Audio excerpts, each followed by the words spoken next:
I'm disappointed in every one of you. I'm sorry, I don't mean to offend you. I'm disappointed in every one of you. I kiss you on the mouth. No, I'm not cool with that. I'm sorry. One more time. I'm disappointed in every one of you. I mean, I'm dealing with degenerate animals. I'm disappointed in every one of you. Disappointed in every one of you. All right, come on. Honestly, I can't do it no more. I'm disappointed in every one of you. Let me tell you why. It's gonna be alright, Nicky. Go ahead, shoot. He just killed those fucking men. What are you going to do about it, asshole? Don't be afraid. Just an asshole. What are you going to do about it, asshole? What are you going to do about it, asshole?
Welcome everybody to another BDA Boxing Podcast, broadcasting to you live from the true north.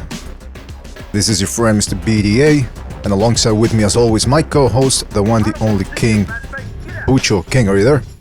Yes, sir. Fantastic. We had a great show today for everybody.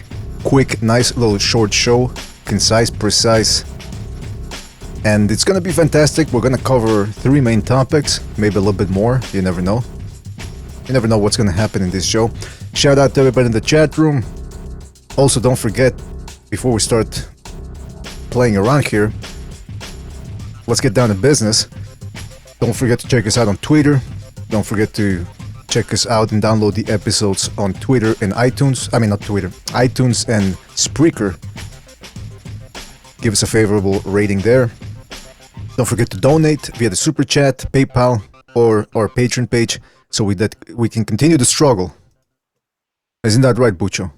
Oh, the struggle is real.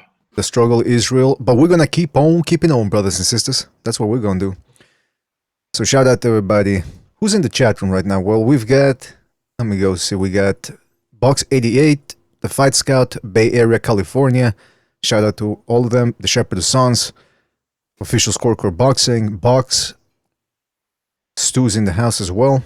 We're going to have him in here shortly. Michael Stott, The Quags, Uncle Burnt Apostrophe, Jason Bourne, Triple JJ, Saint Brit, Frank the French, Sin Amosia. Everybody that's going to be coming in as well during the show. Thank you for being on, guys. We always appreciate it.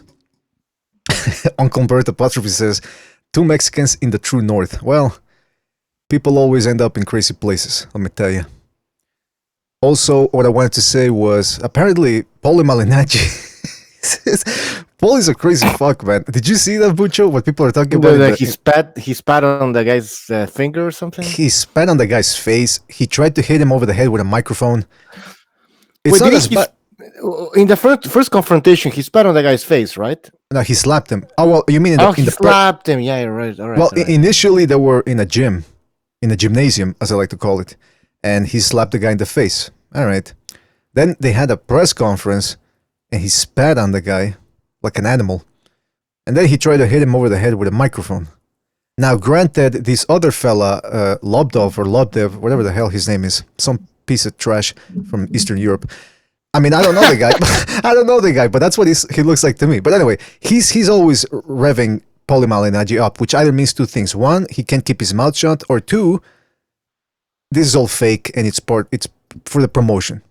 I mean, I don't know, but Bucho, can we agree that what Paulie did, spitting and hitting him over the head with a microphone, it almost seems like that video that I sent you. Remember that video of that old man of a certain desert religion who vomited on a woman, and he seemed to be able to do it at will. Remember that? Yeah. And then he tried to break a bottle over her head. So maybe Paulie watched that video and said, you know what? Italians and those other types of people were kind of alike, similar history. Maybe I'll try to do something like what that old man did to that poor, innocent, beautiful black woman. By the way, we're not here to talk about... He's going full on reptile with those... Yeah, that's the memes. Those are the memes that people were doing. Anyway, listen, we're going to talk about Thurman, Pacquiao. I also want to... They had that press conference announcing the fight. And I'm going to tell you, the undercard doesn't look half bad. Not half bad at all. We're going to talk about that. I also want to talk about Inoue and the surprising reaction that we had from a lot of people in the chat room and in the comment section of that last podcast. They certainly didn't seem to appreciate us not having Inoue as the pound-for-pound king. So we're going to talk about that, some of the backlash we received from that video, and also maybe talk a little bit about Wilder and the video that Stu did being very crass, and I would say unjust towards a very discernible, with a man who has a lot of poise and prestige in Deontay Wilder. But we're going to get to that.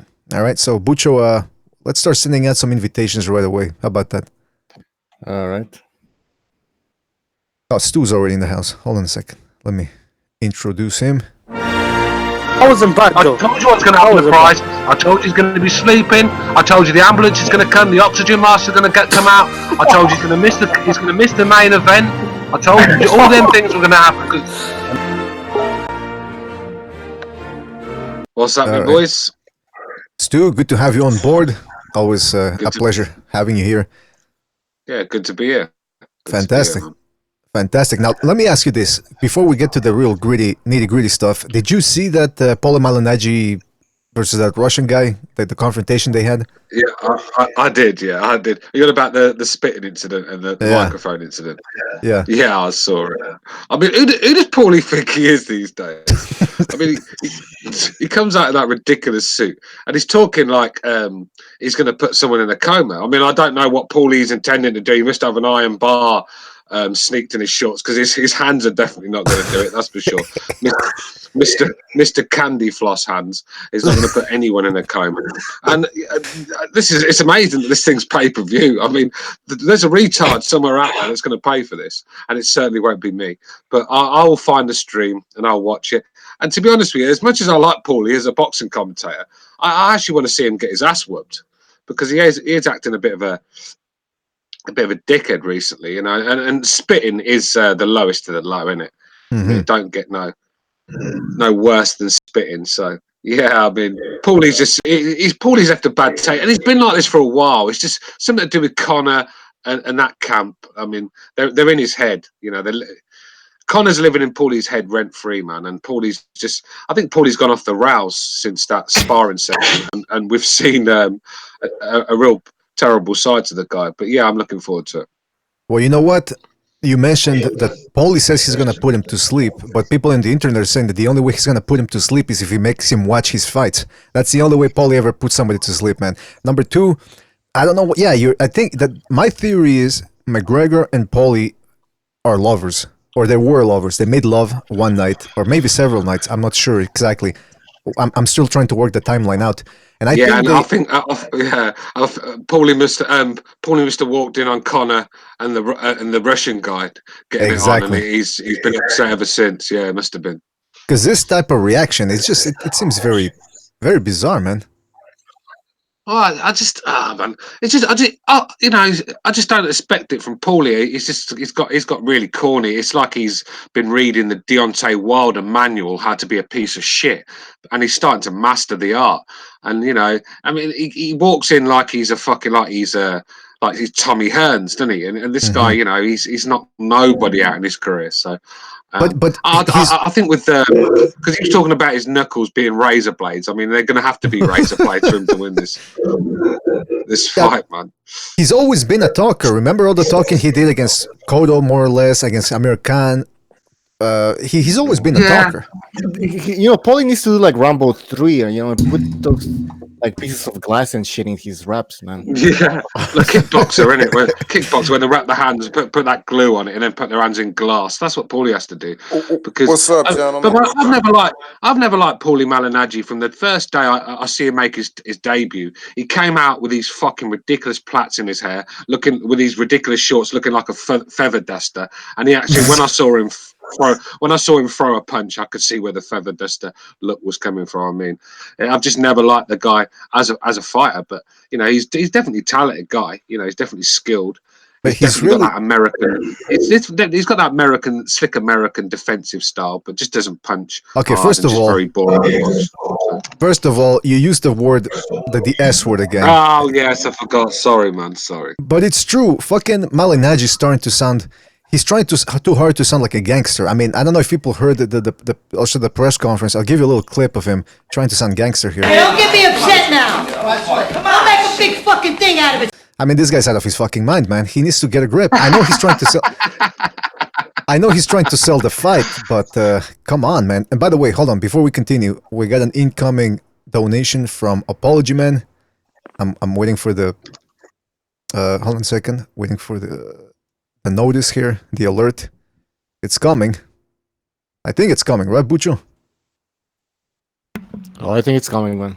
Anyway, listen. I'll read his message. Oh, there we go. Oh, that took a long time. Alright, shout out to Apology Man who says McGregor mistook Paulie for a woman, and now Paulie felt like McGregor abandoned him. That's exactly what I'm telling you, man. There seems to have been a sexual relation there, and I think Malignaggi wants to dispense some sexual punishment on McGregor, and he feels like by beating up, what's his name? Lobov, that's the first step for him to get it on against McGregor. But Paulie comes across as a bit of a snitch sort of guy, though. I mean, he could, if he was in the mafia, he'd take it down single-handedly, wouldn't he? Because he's a right little snitch. And look how he went running to Floyd as soon as Conor, murked him and made him look a bit of a fool. He went straight running to Floyd, grassing at Conor. Oh, he's doing this just to, it's the man. The one thing about boxing, there is a code. There's certain codes in boxing. You don't talk about sparring sessions, and you don't go and give the camp secrets away when you've been a sparring partner. I mean, that's disgusting things to do, and it's just not an honourable thing to do. And I think Paulie showed that he's not a very honourable man recently. Well, but to be fair, hold on. Just to be fair, it was McGregor who's the one who revealed the whole thing about. Yeah, but the thing is, I'm not defending McGregor. He's a piece of shit as well. So, but we talk. All right. We're talking about Paulie Malignaggi, aren't we?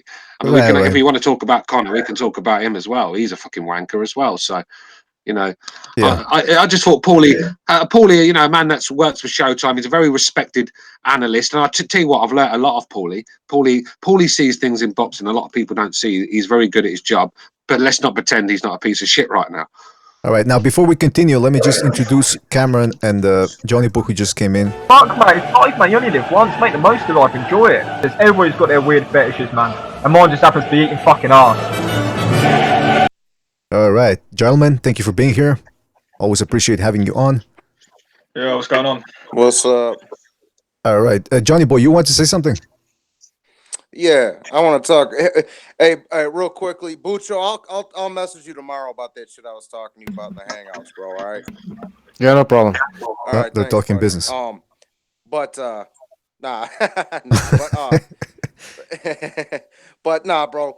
Paulie, first of all, Paulie would never be in the mob because he fucking talks too much. First of all, right. Second of all, yeah, he would. He does. He talks fucking even if he's not ratting on nobody. He just take them all down, Johnny Boy. You take them all down, bro. Take them all down. Yeah, he talks way too fucking much. But listen. But the thing is, and I ain't no Paulie fan. This is Italian on Italian crime. I don't like the fucking guy. But he's gonna put paws on that Lobov kid. That Lobov dude can't box worth the shit, bro. He's a tough guy. Don't get me wrong. He's a tough son of a bitch, but Right. he can't box worth a shit, bro. Paulie's gonna put hands on that guy, bro. I promise you. I mean, I don't know, man. Paulie made Sam Eggington look like fucking Ivan Drago's son. I mean, he made that, and then Paulie went on and made that quote, fucking the John Gotti quote, except he forgot to mention that fucking John Gotti's the most overrated mafia boss ever. yeah, he single-handedly fucked everything up by being all flash and pizzazz, which is what you're not supposed to be. Oh no, BDA. That shit didn't have nothing to do with Chicago. That's over there in New York, right? yeah, but let's be real. Paulie's more Travis Gotti than John Gotti, isn't he? Let's be real. Well, I'll tell you, Porter boys. Cameron, you got anything to say? You want to Yeah, chime I've got in? something to say. I've got something to say about this. I've been watching. I watched it yesterday.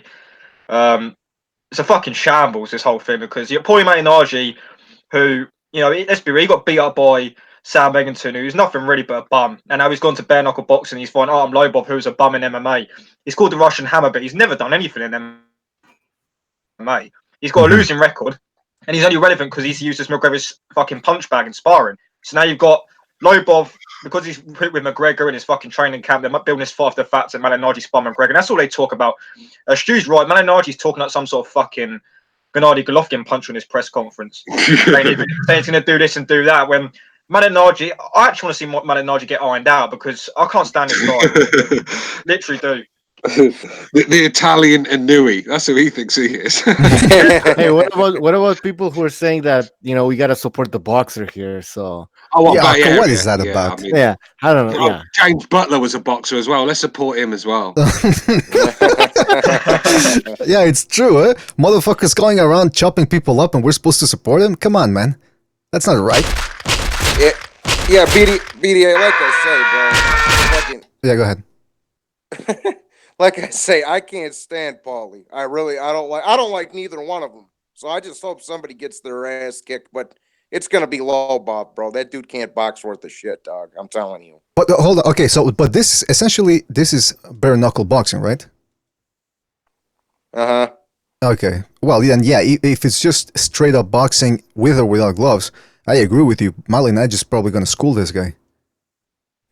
He's gonna slap him around, BDA. I just made a bet with one of my boys because he's more of a MMA guy, and I'm kind of more of the boxing guy. Like, we both know both sports, but I just bet him a quick 50. I'm like, bro, Paulie's gonna whip that dude's ass. Yeah, the thing is though, I've actually watched boxers get beat by, top bare knuckle fighters because it's a different sort of game.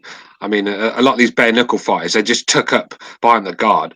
And they've got fucking rock solid hands, big hands as well. And the guy he's fighting is not really a bare knuckle fighter. It was just a fouled MMA fighter. Let's be real. But the true bare knuckle fighters, you stick Paulie in there with a true bare knuckle fighter that knows what he's doing, a world class one. Then I'd be picking Paulie to get beaten that one. But this guy, like I said, he's got more defeats than wins. Every time I've seen him fight, he gets his ass whooped. So, but it's Paulie Malignaggi now. Like I said, this guy made Sam Eggington looked like a beast from the east, and let's be real, Sam Eggington is far from that. So I think Paulie's far past his best. Let's be real. I don't see why he needs to do it. Like I said, he's a millionaire. Why does he need to do this? He got beat up by Sam Eggington. The guy's well fucking done. Yeah, I just said that. Yeah, he made Eggington look like the beast from the east. Yeah, yeah. All right, we got. Shout out to Foul Pole Boxing, who just made a donation with the super chat, and he says, predictions from the panelists on pay-per-view buys. What do you guys think? The same amount of number he's got as knockouts on his resume. And what's that, about 5? Well, if it does more than Terence Crawford, then Bob really needs to have a look at himself. Oh man, I'm not sure. I mean, 50,000 would be about right, I think. The amount. You know what? Oh, sorry, BDA. No, go ahead. No, I was just gonna say, as far as the bare knuckle shit goes, I mean, I know you guys, a lot of you have put boxing gloves on before, like myself, but to me, bro, from my experience anyway, like if you can take a punch with the glove, most of the time you can take a punch. Period, bro. Like you know, both of them don't feel too fucking good, but like that's more or less for not getting cut with the gloves and breaking your hand and shit, dog. Like if you can't, like a lot of the, if you notice, bro, a lot of them UFC fighters got no chin, and you could say, oh, that's because they don't have the bigger glove around their arm. Bullshit. No, yeah, bullshit, bro. If you either you can take a punch or you can't, dog. That's one thing I was always. I'll tell you one thing though. I watched Robbie Lawler versus Rory McDonald, and them two showed a hell of a chin that night. I don't know if you ever watched that fight, Johnny. I mean, I've seen. Yeah, and they showed hell. So I think there is guys out there that can hold a shot, but like you said, because a lot of them don't have the skills with their hands. They don't really understand stand up when it comes to hands. A lot of them are, I mean, square on. A lot of them are closing their eyes when they're throwing a shot. They don't see these shots coming. And with them small gloves on, you've just got to catch them and glance them, and they're going sort of thing. So I think it's down. I don't think it's down to poor chins. I think it's more down to poor technique, bro. Poor defense. Yeah, you know what? Like you said it. Like Robbie Lawler, that was a good fight, and McDonald, but like I said, Nate Diaz as well. Look at the fucking chin on Nate Diaz, man. Yeah, that kid's I mean, I'm not saying all of them, but I'm saying a lot of them dudes just can't take a. I mean, either they don't see it coming or they just, you know. I mean, you guys, yeah. I think it has to do with chin. Well, just real quick, Judge. I think I agree with Stu. I think it's a question of defense and not necessarily the chin. But yeah, go ahead, Cameron. What were you gonna say? No, I was about to say what you were saying. All right. Yeah. I stole your thunder. Sorry. But by the way, before we continue, we got Recognize on the line. Don't get fooled when they tell you that the crime rate is down in New York. Every time I watch the local news, they're always talking about, well, there was a stabbing here, there was a stabbing there, there was a shooting there, but the crime is down.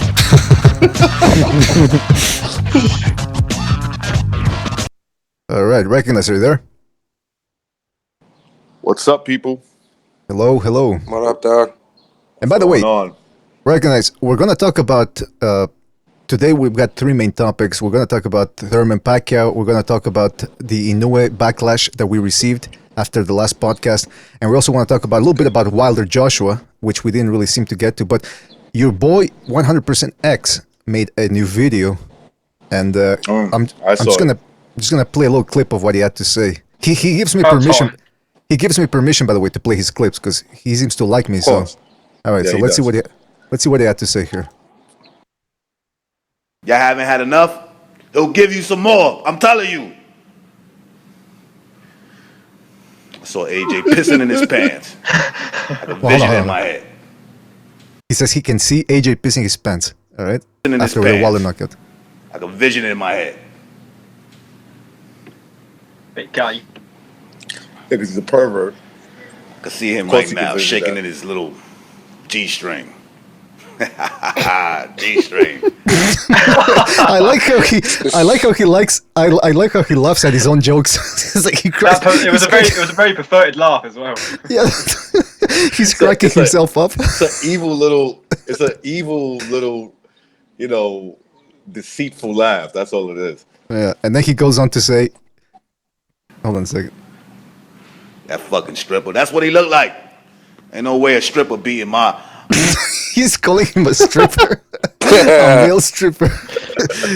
Anyway. That was 100% X right there. And he's coming back with a vengeance now that his boy Deontay. All right, so guys, what do you want to talk about? Do we talk about Thurman? Because I want to... the Inoue thing, I want to talk about it if Precise gets here. Because he was one of the people that got attacked by the Inoue fans. So if he comes on, I want to talk about that. So do we talk about Thurman Pacquiao? I'm down. Yeah, all right. Talk about that. So they had the press conference. What was it? Yesterday? Today? I don't know. The days are getting mixed up. So it's official, guys. It's official, and the press conference was held, and they already set up the what's it called, the undercard. This fight is going to be taking place on July, I believe, right? I'm trying to look at the end of July, no? End of July. There's going to 20th. The 20th on pay-per-view. On pay-per-view, that's right, and it's going to be interesting because Caleb Plant is going to be fighting a undefeated fighter. And there's also Mike somebody. Lee in it. Who else is on the undercard? I can't find it. No, they only announced Caleb Plant, Mike Lee, didn't they? I think. Sorry. There's They another. said, BDA. They said they're gonna have Ugas and fucking Figueroa. Ugas is gonna beat the dog shit out of Figueroa, but Is Figueroa still around? I mean, that guy couldn't make 140 pounds 2 years ago. So what weight is he going to come in at? 168? I don't know. 168. Stu, when he come in the ring for his last fight against John Molina, bro, that cat looked like he was up all night snorting coke and pounding shots. I'm like, Yeah. Ugas is gonna rip him a new asshole, bro. But you know what? Who's the Brit that he fought that gave a good fight? Ricky Burns. Yeah, it's Ricky Burns. Ricky Burns gave Figueroa a good fight. That was a good fight. That was. This is going to be an interesting. It's going to be a good card, though. I mean, look at this: Caleb Plant versus Mike Lee. Okay, on paper, it's 2 undefeated fighters at least. Lipinets, John Molina Jr. That's going to be fireworks right there. Molina Jr. If you stand in front of him, it's always a nice fight. Ugas, Figueroa. Say what you want about Figueroa being a crackhead, but at least he brings it. And then the main event: Keith Thurman, Pacquiao. Pretty interesting, intriguing matchup. I tell you, I'm willing to pay for this one. I'm willing to pay for this one.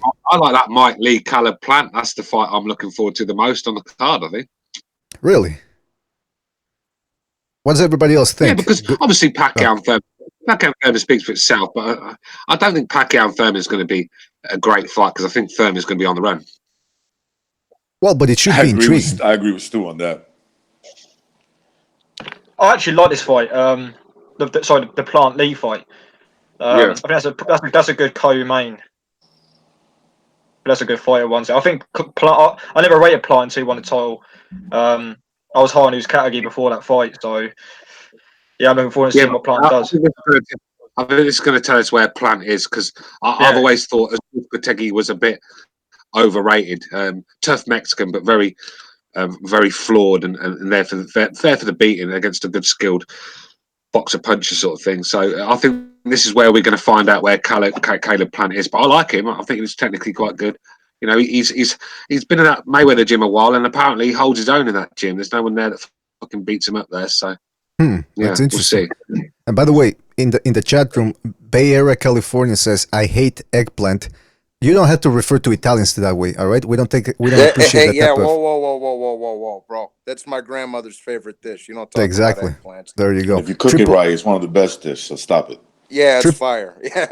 Triple JJ says Plant is a ghetto motherfucker.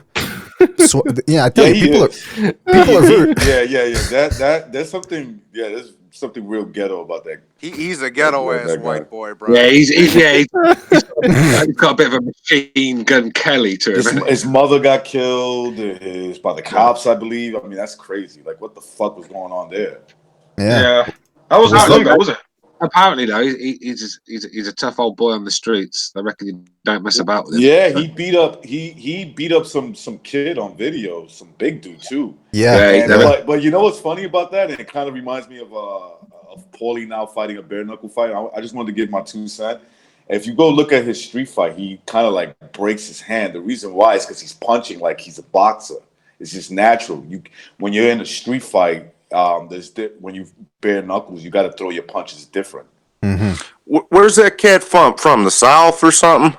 I think he's from the Midwest, somewhere from the Midwest, Michigan, maybe Indiana or some shit. Yeah, I think he's from like that. Yeah, I think he's from Uyghur Nation. That's what I heard. I don't know. I could be wrong. Yeah, Uyghur Nation. But Recognize makes a good point about the punching different because you know what's his name, Bobby Gunn, that bare knuckle guy that he's a professional too. Bobby Gunn, I heard of him. Yep. But there's a video on YouTube where he's explaining the difference between punching in a street fight and punching in boxing, and he says a couple of things. He says one, when you punch in boxing, you got your hands protected. Obviously, in a street fight, you never punch as hard as you can because if you punch as hard as you can, even to the body, you're liable to get your hand all fucked up. Also, he says you're supposed to really try to hit with the first 2 knuckles on the inside knuckles. That's exactly right, BDA. You got to hit with the first 2 knuckles because if you throw punches like you're throwing in a boxing fight, there's a reason why they came up with the whole theory of how to wrap your hands and gloves is really to protect the boxer's hand. Yeah, it provides some type of protection for the fighter's head. but it's really made to like protect the fighter's hand, because a lot of times, even if you see a street fight, if a fight goes on too long, he's gonna have his hands broken. Your hands are gonna be swollen, at least really swollen and pretty fucked up. So that's how they give up the whole concept. You can't fight that sort of pace for that sort of time without wraps. I mean, but I believe this Paulie Malignaggi fight's going to be no wraps. It's actually bare knuckles. So shit. I don't know nothing about the kid, but the kid might beat him up, because if he's been in street fights and that's what he does. I mean, I don't know nothing about the guy. He's a fouled MMA fighter, really. So he's not really a schooled bare knuckle fighter himself, sort of thing. Right. So that probably evens it out, mate. But because I do know that this is actual bare knuckle. This is no wraps or anything. So, and Paulie's known to break his hands. So I wouldn't be surprised if Paulie breaks his hand in the first, to be honest with you, because I hope he does. I hope he does. I'd love to see that. I'd love to see that. Well, you know what? McGregor already broke. School that kid, bro. McGregor already broke his heart. So if he breaks his hands, he's gonna have two things broken right there. Yeah, you got to take into account the ring will be a lot smaller as well. It's not going to be as easy to run away. That's right. In a bare knuckle fight. So by the way, we'll see. Oh, boxing skills, of course, yeah. Caleb Plant, that fight against that, you can watch that video on YouTube. Just write Caleb Plant street fight, and you're gonna find it right there. I must have thought it was White Boy Day. But anyway, listen. The point is this: there's also the other problem with street fighting is if you flee the scene, but the cops are able to identify you, they're gonna say, "Show me your knuckles," and then they see your knuckles all screwed up, and they're gonna know, "Oh, you were in a street fight." So I guess the lesson to learn here for all the kids out there is if you want to harm somebody, use a weapon. Don't start getting into street fights. All right, bring a gun, baseball bat, whatever, and that way nobody will know who that you got into a street fight. That's just a little advice. Bring revolvers are the best, because they don't leave shells. They don't leave shells. That's right. No, it's true. It's true. They don't leave shells. Anyway, listen. The point is we're giving good advice to the people here. So let's get back to this Pacquiao thing then. So again, the undercard looks pretty good. I'm curious. I mean, does everybody agree, or are people saying here, "Oh, the undercard's shit"? What do you guys think? No, I think it's solid, man. I don't think it's too bad. I think the co-main's good. I haven't seen the full undercard yet, but the few fights I've seen, I think it's all right. I think it's worth the money, man. I think it's worth the money. I think it's a good undercard, and I got no complaints. It's worth more money than Spence Garcia, anyway. Absolutely. Oh, that under. Oh. Anyway, so what does everybody think about the actual matchup? Pac and Thurman. Yeah. Come on. I have a feeling this fight's gonna go a certain way. It's gonna be a certain pace for maybe Thurman pulls it out that way. If he fights in sort of that Mayweather fashion, he can. I don't know if he's good enough, but if he does fight something like that, he could probably get the decision. He could get the nod on the scorecards. But I'm giving Pacquiao a big chance, man. I'm actually right now. I'm going to lean towards Pacquiao. Right now, I'm leaning to the man. Yeah. So the big question is: does Pacquiao still have enough in him to hurt Thurman? That's why I'm kind of iffy about it. Because the thing is with Thurman, when you hurt Thurman, he falls to pieces. Yep. Tactically and in his shape goes. He starts to swing his head, close his eyes, and do swing for the hills. With his chin in the air, and he's there for the taking big time. It's whether Pacquiao can hurt him and get him to react like that. Because if you let Thurman fight his own pace behind the jab, in and out with the quick shots, it could be a real stinker. And I'm hoping Pacquiao don't freeze either. I hope he, It's the thing is in Pacquiao, because I'm so used to the Pacquiao that used to beat up Cotto and Margarita, and this Pacquiao is just a shadow of the man. I just don't get excited for it. It's like being a Man United supporter. But what Man United supporter right now is getting excited about this team? They're fucking useless. Now, wait a minute. Look at the previous Man United teams. They used to get excited. So it's a bit like that. He was once excited for this great man or great side, but now you're not, and that's the way I look at it with Pacquiao. I think the thing that's annoyed me about Thurman is, and I watched his interview yesterday with Fight Hype. He was sitting there and kind of saying that he's gonna, do a De La Hoya, what Pacquiao did to De La Hoya, he's going to do it to Pacquiao, saying he's going to end his career, pin retirement, he's going to knock him out and do this and that. But there seems to be a repetitive thing with Thurman where, you know, he's going to say he's going to do this, he's going to go in there and get a knockout, but, you know, he's not going to knock Pacquiao out. Like, he's just not. You know, we all know Thurman's going to be on the run. He's going to do what he usually does. You know, I think he'll get a taste of Pacquiao, one taste of Pacquiao's power, and he'll just go on the run again. And he'll just go on the outside and run. But the thing is, for me, I think me and Stu said it before, you know, Thurman, he doesn't want any part of exchanges anymore. You know, he used to back in the day, but he doesn't anymore. He's never going to fight like that, especially against someone like Pacquiao. So, I don't know, man. I used to be a really big Thurman fan. I think Stu said that as well. But I actually wouldn't be surprised if Pacquiao won this fight now. I really wouldn't, especially if he's getting caught by someone like Jose Lopez Collazo. Pacquiao's a lot faster. Even now at his age, he's still a lot faster. Hits hard enough, I feel, to hurt Thurman. But it's just a matter of what Stu said, whether or not he's got enough in him to actually finish the job on Thurman. Mm-hmm. Yeah, it's a good point. I mean, Recognize said that the guy's just essentially going to try to Mayweather. That's what all these guys do nowadays. With the exception being Jeff Horn, all these other guys, what they try to do is they try to do what Mayweather did to Pacquiao, which is move around, pot shot, clinch. We saw Broner try to do it, didn't work. And Thurman, that's how he fought Garcia. That's how he fought Porter, his best two opponents. So, do we really expect he's going to do anything different in this fight?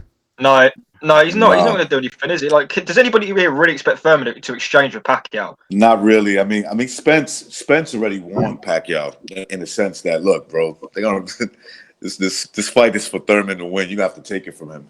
Mm-hmm. You know, he didn't say it in those words, but he's basically like told them they're gonna rob you. You know, like might as well. You know, like I'll fight you. I'll try to earn a win. I took it that he was saying, at least I'll fight you and try to win. Where this guy is gonna play it safe and win on the scorecards type of thing. You know, I'd like to see Pacquiao. Yeah, I'd like to see Pacquiao save a bit of energy because he's getting old now. I don't think he can be that wasp that's buzzing in and out on his toes, all that unnecessary footwork that he does and foot move. I think I'd like to see him slow down a little bit and just stalk his opponent and pick his shots. You know, because he's a technical. He does that in spot. He does that in spot. Stu. He does do that, but I just think he does a lot of unnecessary movement and he's wasting his energy. The guy's an old man. He needs to be saving this sort of energy. He needs to change his style up a little bit. He can't fight like the Manny Pacquiao of old. And I just think... No, he can't. I think he knows that too. Yeah, and I think I don't think he does know it, though. That's the problem, recognise, because he's not changing it. I think he does in the sense that, like, he's aware of it with the results, right? Like, he knows, like, okay, I used to catch those guys with those exchanges a lot better, where now it's like, okay, I'm going to do it. And if I get 1 or 2 in, instead of like, you know, connecting 5 out of 7, now he's connecting 2 out of, 6. Yeah. So he knows, he's like, but he's going to make those 2 work. Like I saw that with the Broner fight. And I kind of saw that against, what was his name? He's not even landing these shots properly though, bro. The sting's gone out of the shot. Then a lot of them he's out of range and there's nothing behind him. Some of them are slaps. He's you know that crisp puncher that used to mark you up every time he touched hit you. Yeah, that guy's gone, man. And this is what I'm saying. When people say, "Oh, you're too hard on Pacquiao," no, I'm not. I used to love Manny Pacquiao. You got to remember, I was around watching Manny Pacquiao when he was Manny Pacquiao.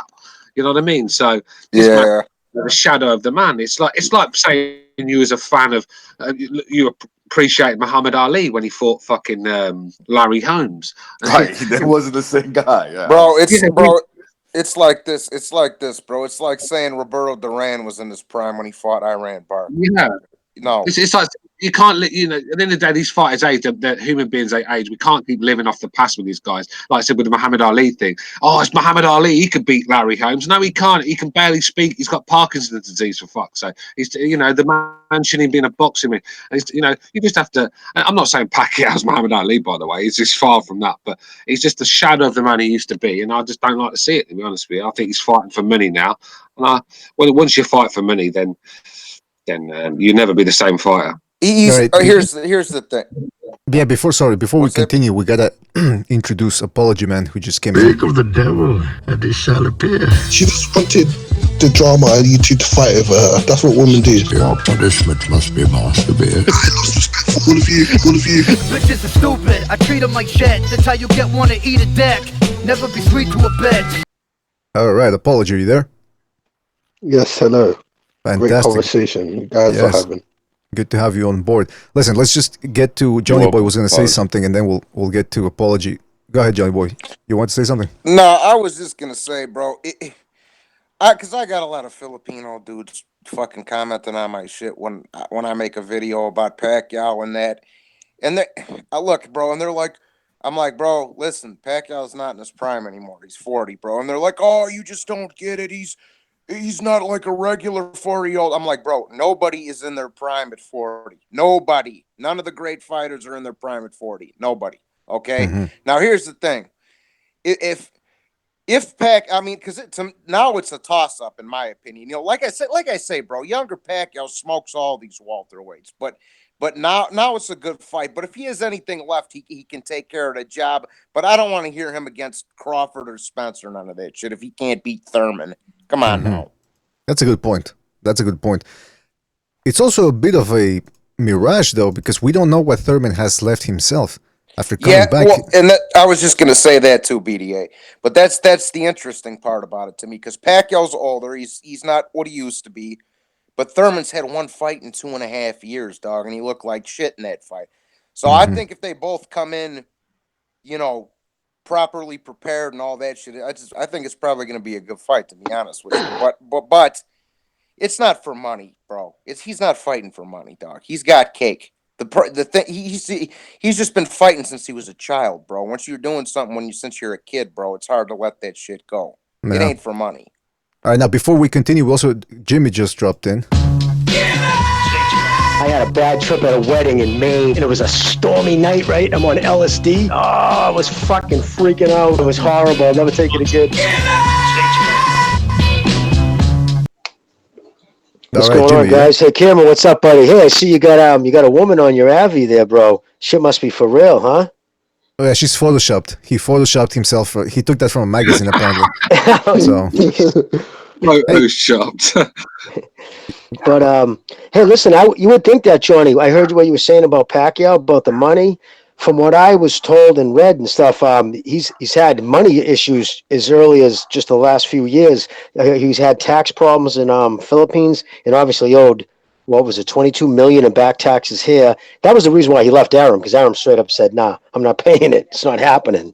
In fact, Arum lost money on his last 2 pay-per-views. He said, and he refused to pay the $20 million, and Pacquiao was so offended. Or refused to work it in, like what Heyman supposedly did was say, okay, we'll pay it up front so you can come and fight in the country, because he wouldn't have been allowed to step foot in, never mind fight. They were taking him into custody because he ducked out on the bill. Once you leave the country, you owe that kind of money. But so he was taken care of. And it's just kind of funny. I saw a tweet earlier too. Someone, the kid Ego, he put out, showed a picture of somebody dumpster diving, top rank dumpster, and it said, "Fucking how we." It's true, right? If you think about it, it took fucking all those years since the 2015, the welterweights back in 2015. This is the class. It takes 4 years later, and he's using a fucking how did he phrase it? A top rank cast off to finally fucking get his guys on a pay-per-view status. It's kind of a kick in the balls for the most powerful man in boxing, but whatever. Well, so Bob Arum refused to pay him his quota. Is that what you're saying? What's wrong with the Jews? Oh, what the fuck was that? Somebody's playing sound effects in the back. Whoa, call him BDA. You want somebody sing? BDA. Yeah.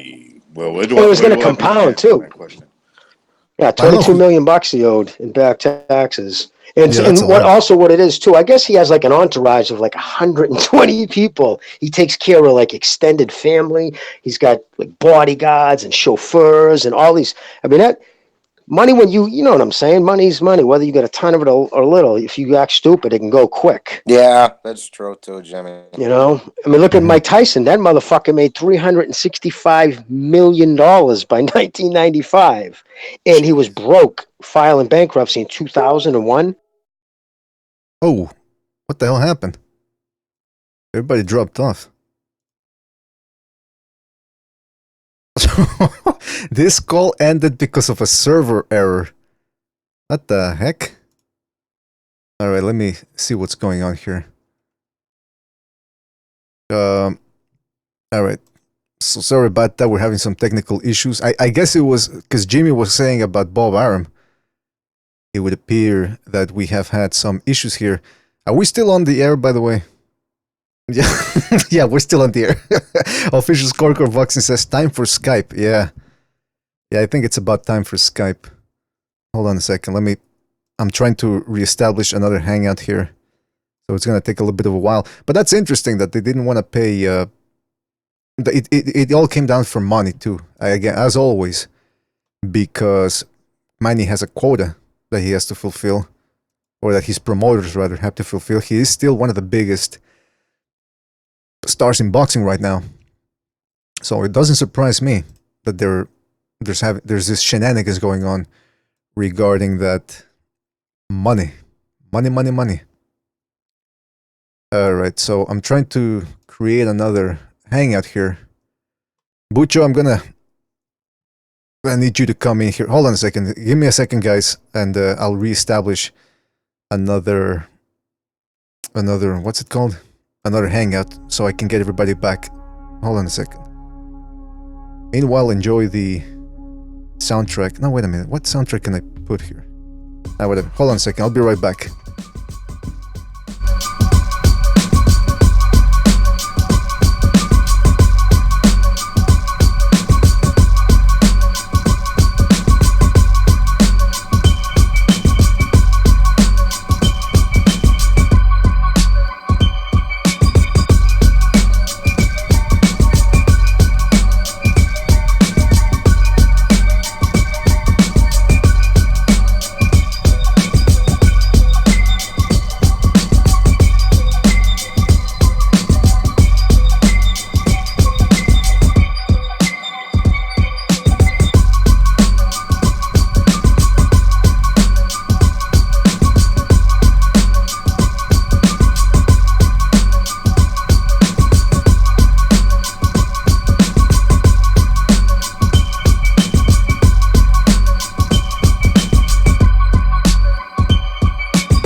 All right, we're back. Trying to figure out this fucking shit. The hangout is really screwed up, so we created another one. But now the problem is I'm waiting for Bucho to hop on and see if we can hear each other. Bucho, can you hear me? Bucho, can you hear me? Can you hear me? All right, let me check. Yeah, can you hear me? Yeah, I can hear you. All right, let's see if you can hear the fucking shit here. You tell me if you hear something, all right? I mean, I'm not saying there's anything wrong with that. Yes, I can hear. Yeah, I can. Hey, hello. It's a nice break from getting fucked up the ass. All right, so you can hear that. Can you hear me? Yes, I can hear you. All right. Okay, I said okay. Like well, you know, I have to go crazy with the fucking soundboard. You know that. Okay. We're wasting time here. No, we're not wasting time. We're making all the time we need. Now, let me...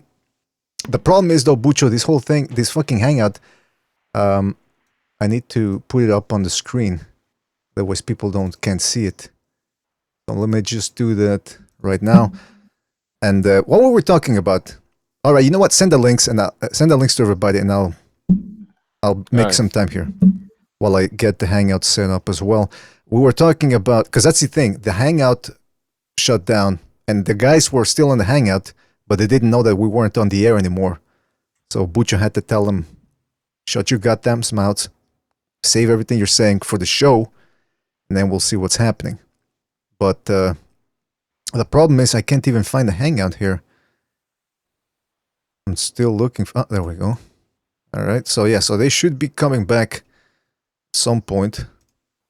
And if they don't come back, well, I guess Mr. BDA... All right, Johnny Boy, are you there? Oh, yeah. Can you hear me? All right, fantastic. Yeah, we had some technical difficulties. I think you guys were still in the hangout. I don't think you guys realized that...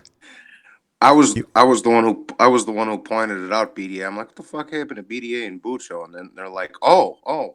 And I was like, yeah, are we, you know. Good for you. You're a regular space cadet. But yeah, I don't know what the fuck... I don't know what the fuck happened, man. I mean, I'm trying to redirect. Now the hangout, it doesn't... Anyway, you know what? Fuck this shit. It's not rearranging itself on the screen. This is the type of shit that happens every once in a while when you're doing a live broadcast. So anyway, we're back. What were you guys talking about? Because now I couldn't hear what you guys were saying. So where did we leave off? How people are faking like house money they earn. I prefer Space Monkey myself, BDA. Have we already gone off the boxing talk then, have we? No, really? Yeah, we're talking about how it's like people fake how much money they earn. So like Mayweather gets his stuff leased, or like get other people to pay for it and stuff. All right, let's have that amount of money. Mayweather. Let's and get back Pacquiao as well, because Pacquiao doesn't. Oh yeah, Pacquiao got leased by basically. Aram. Fucking amount of money that Aram took from Pacquiao over the years. Yeah, and he's in debt. Like he owes like 22 million. That's what Jimmy said. Let's get back to the boxing then, because we only have a finite amount of time here. All right, so I assume then you guys didn't find the whole Pacquiao Thurman thing interesting, or you said everything that was to be said about that, right? Are you on about the press conference? No, well, not just the press conference, but the fight itself and the I think ramifications. it's that a solid fight. It is, but isn't it a sad thing that it's a decent fight now because Pacquiao's so old? That's the only reason. Yeah, but you can that's say how about shit every this division is. You can say that about every Pacquiao fight now, right? Like you say, well, 10 years ago, Pacquiao would have beat that guy. Pacquiao would have beat that guy. But We've all said that Pacquiao. Yeah, I agree with the same, but I think Recognizer said it best. Pacquiao 10 years ago would wipe through this whole division. That's what I said. I agree with that. Yeah. Yeah, that's how shit this division is. That's the sad thing about it. Like, there's no talent here. All right, so I guess everybody had all that cleared up about that fight. By the way, we just got. Can I say BDA quick? I think it's just a matter of we're waiting for who's gonna be that final now in Pacquiao's coffin. Like, we're just waiting for that next loss. Yeah, one thing real quick. I know other people want to talk, but I think I'm not to put words in your mouth or anything precise, but I think Precise said this a couple shows back, bro. Regardless of who wins, they're just trying to soften him up for Spence, bro. I think it was Precise. Agreed. Yeah. Yeah, he did. I agree with him. Okay. Yeah, that's what that I was thought. Precise. That 1 second apology. That's kind of why I think. I mean, of course, it's possible. It's in the realm of possibility. That's kind of why I think the scorecards aren't going to be rigged or anything in this fight, because in reality, they're just trying to soften up the next guy for Spence, bro.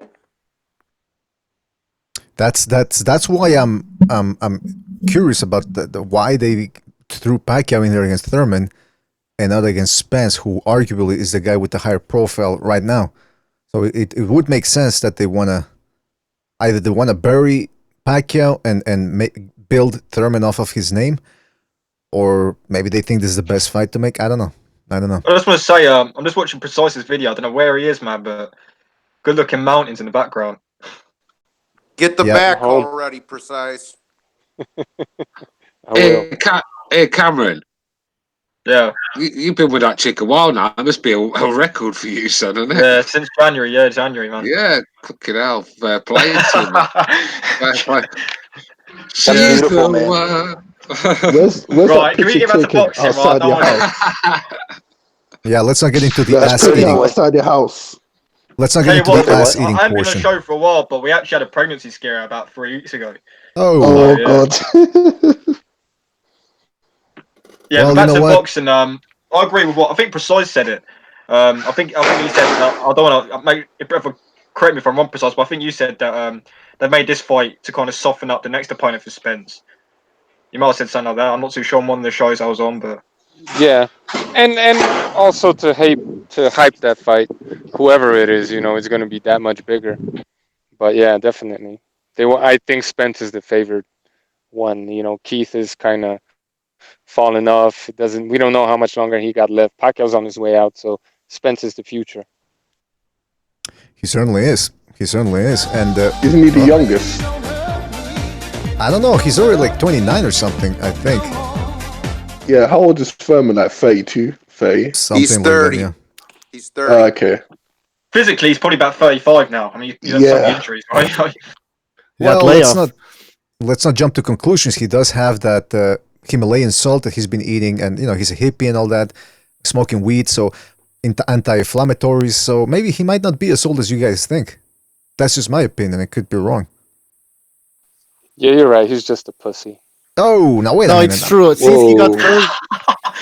Since he got hurt by was Diego Chavez. Yeah, and then he got hurt by Soto Coraz. Yeah. He's been hurt by everybody, isn't he? He's been hurt by everybody. Yeah, but it seems like he's been realizing that his chin is not all there, maybe, or I don't know. But it seems like that's what's been happening. And then against Josito Lopez, he also got hurt. So Collazo almost had him out. Yeah, it's true. So yeah, I mean, trust me, vulnerable to the body and the chin. If you go by what we've seen from Thurman. I don't mean to be a killjoy here, but this fight just doesn't fill me with any excitement. Because what's going to happen. I'm in the chat talking about fucking coffee. I kid you not. I mean, it's just a sad affair. it's it's sad affairs because I'm like I said, I love Manny Pacquiao, and Keith Thurman used to be one of my favourite American fighters when he was that explosive. Keith Thurman, he's on a bad run of form at the moment for me. Thurman doesn't look the man he was. Pacquiao's on a massive slide. It's just, if this fight was like 3 years ago, I'd be up for this fight. But it's, Come on, I think you're being a bit of a nitpicker, man. yeah, I'm being a prick. I am, but I just, but I agree with you, Stu. I think 3 years ago that fight would have been good. Yeah. See, it's because we know what's going to happen. Thurman's going to get hit. He's going to run. It's going to be a boring fight. Well, that's And what he's going to win on points. On top of that, that's exactly what I predicted earlier on the show. I think he's going to be on the run, and I think it's going to be a horrible fight. To be honest with you. I've got a question for you guys. Go on. If this fight is close, who do you reckon will get the decision? Well, Thurman. Keith Thurman. Pacquiao. I hope Apology's right, but if it's close, I think it's going to Thurman. I think they want Pacquiao for Spence because Pacquiao's a bigger name. Yeah, that's what I'm thinking too, bro. To be honest with you, because yeah, if it's close, if it's 7-5, 6-6 type of deal, bro, I think it's gonna go to Pacquiao. Well, I tell you though, this fight is pretty interesting. The undercard's good. I'm gonna be looking forward to this event. And Stu, I guess Stu is going to be watching, rewatching highlights of the 1976 Carling Cup or something. So no, I'm gonna put Box Nation on to watch Liam Walsh v Liam Smith. I lost respect for Thurman with all the shit talk. Like when he talks, he actually talks good. He's like, it makes a lot of sense, but. He revealed himself, and I think there's some pause on that. Somebody's told him like, chill what you say about Earl Spence. Either way, he plays complicit in that. So my thing is fuck him. Like I don't like people like that. They'll talk shit about somebody else, and all Earl Spence does is fucking dog this guy all the time. That's all he does. And this faggot says, excuse my language, excuse me. This chump doesn't say nothing. You don't say nothing to him. You're happy because you got nothing. Recognize he kind of looks like he kind of looks like a hoe coming off of that shit, bro. Because Errol Spence was dogging the fuck out of him. I don't know if Thurman will ever fight Spence. Like, it wouldn't surprise me if Thurman just doesn't fight again for like a year or two after this fight if he wins. And I think somebody told him to pause the brakes on him. I don't have no proof of that. That's just my theory. But to do it, to like listen and say, okay, don't worry, I'm not going to say anything. And you're still talking shit about other people. Like, I just don't respect that, man. I don't respect that in a man. Well, Thurman said, didn't he? Like, he said, Thurman, and he didn't interview us. He was like, this is the dream fight that, this is the fight that I've always wanted. And obviously outside of Mayweather. And to me, Thurman's looked like he's lost the hunger over the last few years. So for me, it wouldn't surprise me. He beats Pacquiao, gets his paid, and just goes off. Yeah, but don't you think that's Thurman? It's like picking on weak prey sort of thing. Yeah. I don't see him so determined to get hold of Crawford and so hungry to get hold of Crawford. Do you? He wants to go after the wounded animal in the corner that's limping away. Right. That's why I don't respect him. It's like, no, he never mentions Crawford. Never mentions. There's a way to go about it, right? Let's say secretly you rather fight Pacquiao, it's worth more money, and you think that he might be the weaker of those guys, right? Because he's older and whatnot. Keep that to yourself and be like, yeah, it's an honor to fight him. I'm gonna go in there and I'm gonna beat him. You can say stuff like that, but like when you start playing this, like he used to make fun of Pacquiao about the way he fights like this. It's like, yeah, he'll fuck you up though. When he was talking shit about Mayweather, Pacquiao, he was doing that 5 years ago. I'm like, bro, Manny Pacquiao will beat you. You can make fun of the way he fights, but he'll beat the shit out of you. Yeah, Spence also wanted to fight Pacquiao though. Everybody wanted to fight Pacquiao. It's not only Thurman though. So, but I'm starting to respect Spence more in terms of what he has to say, what comes out of his mouth. Oh, okay. Or what he doesn't say. In other words, he's just look. No, I mean, listen, we know he's the golden boy, right? Of PBC, or it looks that way. He's the golden boy. I think they even kind of hide him against certain fighters, right? Like they're not too sure they want him to fight Spence. Porter or even Thurman at this point, maybe. But look, when he talks, it's like he's consistent. He makes fun of Porter. He goes at Thurman. He goes at all these guys. But when it comes to Thurman, he's dogging Thurman. I'm not worried about Oh my God! Are you Oh, serious? Pete, come on. Hang on. Bucho, can you? Hey BDA, hey BDA, can you put the chat up on the Yo, screen? Apology has the greatest laugh ever, bro. Okay, hold on. We got too many people on the. I can't. saw By the way, him, hold on, human guys, being. guys. My bad, I guys. can't. My I bad, can't my bad. control. Go All and right. say, I box in can't the chat control saying the. Cameron's vibrator. Box. I can't control the volume. I can't control the volume myself here. So Bucho's gonna have to control the volume because he's got something that the hangout going from his end. I gotta remind you guys the fucking BDA constitution.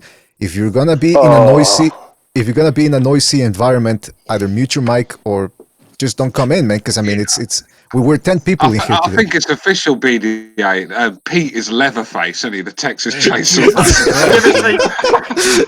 Have you ever seen that? Have you ever seen that film? Have any of you lot seen that film, Law Abiding Citizen? It reminds me of that scene when that guy was fucking chopping that guy out, man. Yeah, in the warehouse and shit. Yeah. Laugh it up. BDA, you got to timestamp. You got to timestamp that incident right there. No, Oh, it's, come on, man. you know, That's a yellow card. That's a yellow card incident. You know what scene it You got is. to timestamp it at least. You know what scene it is though. Matrix. It's the What's up, wood. Pete? Motherfucker. It's the wood chipper at the end of Fargo. That's what it is. Yeah. All right, listen, getting back to the boxing thing, it's true, man. I mean, listen, if these guys want to make fun of Pacquiao, that's fine. You can there's plenty to make fun of his kids, which are weird looking, his haircut, the fact that he wastes all his money. But let me tell you something. This guy, before they even took the headgear off, this guy was fighting pound for pound fighters. I made my bones when you were going out with cheerleaders. So they can't disrespect him for that. You don't buy him out, he buys you out. Hey, listen, fellas, let me ask you a real quick question with no noise in the background. How long have y'all been on? You guys started a hangout and then it cut off? Yeah. So did you guys say you were talking for minutes or like for hours? An hour. We've been on for an hour. Yeah, it was like an hour. You're bullshit. We didn't lose an hour. We lost about 5 minutes or 10 minutes. We lost a. But hold on, Pete, you didn't get the notification again? No, my notifications are on now. But the problem is this thing's pinging off like a machine gun now. I just gotta turn on notifications for BDA only. I don't need to know every time somebody on YouTube scratches their balls. All right. Well, it's just I'll fix it. I'm good. All right. Fantastic. But real quick. I'm sorry to cut you off. Precise was Precise saying that he thinks something's cooking here where they're gonna rob Thurman? No, that was really me. I think they are. Like, in other words, setting him up for Spence. I mean, you'd have to have Pacquiao winning this fight, right? I mean, look, I could look at a scenario where Pacquiao, where it's good business to have like Pacquiao win this fight and have him fight Spence. I could see that. Yeah, no, I agree with you, but I don't believe in this. But I'm saying, you know how boxing is today. Coming off a loss, these motherfuckers disappear for God knows he'll be dead before he comes back. I'm saying that this is your theory is predicated on the fact that Pacquiao's gonna come out with a victory. I'm going what Spence said, Pete. Spence warned Pacquiao. He basically said, they're using you. That's what he said. In other words, if I would have fought you, I would have tried to win. Where Thurman is not going to really try to win, he's just going to stay away from you and win the fight on points. That's the way I interpret it, or maybe that's the way I want to interpret it. I got you. Hey, by the way, I think when you look at it, Al Heyman's probably got two guys, in that division he can use as pay-per-view, because Thurman's certainly not one of them. It's Pacquiao and Spence, and I think he's not going to put them together anytime soon. He's going to keep them apart so he can keep making these pay-per-views separately, and that's how he works. So that's unfortunately for Thurman, he is. He's the food sort of thing. He's the food for one of them. Shit, guys, I'm sorry, man. I think. But two things. Number one, I seem to recall them talking about Pacquiao's deal as being, I want to say it was 2 fights. I think it was a term on it. I think it was 2 fights. But nevertheless, I think they're serving Pacquiao up to Spence to Thurman to make Thurman. You know what I'm saying? I think that's I'm gonna have to agree with you, Pete. That's the way I read into the whole. Listen, Spence was probably a little salty, right? That he's got a 2-fight deal. The second fight, let's say if it's a 2-fight deal, the second fight is with Keith Thurman. not him. So there's a potential that there's not going to be a re-up, right? Because Pacquiao's basically like a fucking his own businessman, so he's just signing these deals to get some fights, and maybe he gets a lot of money for this fight, and he could just go away, that kind of thing, or at least leave then. But I took it that Spence gave him a warning, a legit warning, like you're gonna lose this fight, bro, on points. Now, where did you see that fight deal? Because I'm curious on that. Jimmy, let me take that back. I remember. No, you know what? I don't remember accurately enough to even comment on that. I thought it was a short deal. I heard there 2 was. or 3. I heard there was a finite number on it. I heard there was. This isn't just open ended. I heard there was X amount of fights. I'm just curious because if you just, it's simple math. Do the gate, do the pay-per-views. It's all there to see. So once you cover the purses and everything else, you dice it all up. That fight, if which had to happen, somebody paid that $22 million. That fight ended up losing $20 million, meaning after all said and done, someone was still light 20 on that tax. So I would imagine that's filled in like, hey, we'll chop off X amount of it on this fight, but it's going to take at the rate he's going. I would think to at least get that $22 million back for the PBC, at least 3 fights minimum, probably 4, which would be the whole, would be Broner, Thurman, Spence. Maybe we'll finish off with Porter. I think the thing with Pacquiao, because he's still got a fan base, but because he's lost that spark, I just don't think he carries the numbers he used to. And to keep paying him $20 million a pop, it's only so long you can do that without getting something back, sort of thing. So this fight might do enough to cover. I don't know what that noise is, man. I really don't. Yeah, there's some noise in the background. By the way, before we continue, sorry to interrupt. Before we continue, Apology Man, shout out to Apology who donated a couple of minutes ago. He said Pete is sewing up John Gonzalez's victims. So now we know how John Gonzalez gets rid of them. Sorry about that. Go ahead, Stu. Did you say that was coming from me? That noise? I don't know who's coming from. Because I'm like, shit, I'm in a quiet room, man. Jimmy's making sure he's muted at all times after being caught vaping last show. Yeah, that was embarrassing.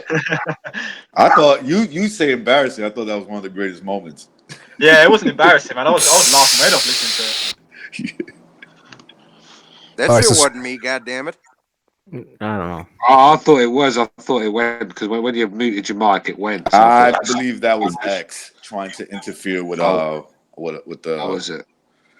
With the stream. That was Bob Arum's bamboo stick for talking about the Jews like that. That's what it was. Yeah, maybe. Yeah, that was weird. You guys remember the days of Boxing Style with the pots and pans and shit crashing? How can we forget? That was the worst. Hey, I was listening to that show with the 3 knockdown rule with Steve Kim and Mario Lopez. Anyways, point is that apparently Spence is pissed off that his fight with Sean Porter is not on pay-per-view. While what's the other fight that they just announced that's gonna be on pay-per-view? Mikey and Danny Garcia. Yeah, and Mikey Garcia against Danny Garcia might be on pay-per-view. So what? Spence is pissed off. Can I say something? Right? That's horrible, man. Yeah, it is. Yeah, it is, bro. And they're also talking about putting Wilder and the Old Man on pay-per-view. Oh God, no. You see, now I gotta stick up for Spence. Al the man of the people. Al's looking after the people. Exactly. What? Who's this? Wilder and Fury? Ortiz. Ortiz. Garcia and Garcia is definitely a pay-per-view. They've announced it's Fox pay-per-view. No.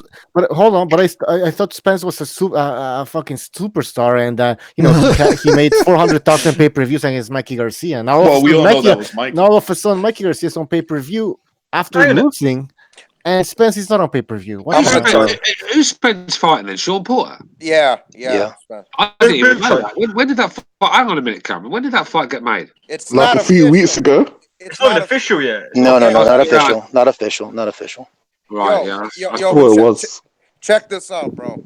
I'm gonna tell you right now that the way they're gonna sell that Danny Garcia versus Mikey fight is Mexico versus Puerto Rico. Right. That's why it's on pay-per-view. Yeah, exactly. Recognized, even though one's Mexican American, the other. Well, Spencer's a hot. Hang on. And I was just gonna say, Danny Garcia. I'm gonna tell you right now, if that fight gets made, if Mikey doesn't pull out, Danny Garcia is gonna beat the fuck out of Mikey, and he's gonna retire. I'm promising you that right now. I'm still trying to work out why Mario Lopez has gone from AC Slater and Saved by the Bell to being on a fucking podcast with Steve Kim as a career move. Wow. Hey, Cameron, you got a big old smile on your face, man. You look happy as fuck. Yeah. I was actually taking place? I was drunk. It looks like his bad's tickling his fucking balls. Listen, do you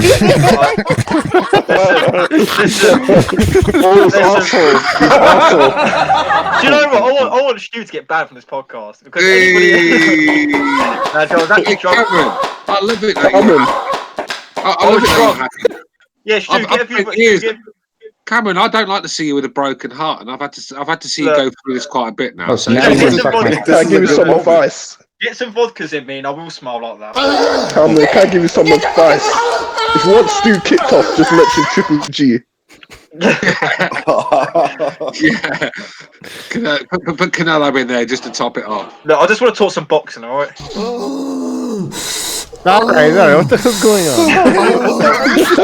on?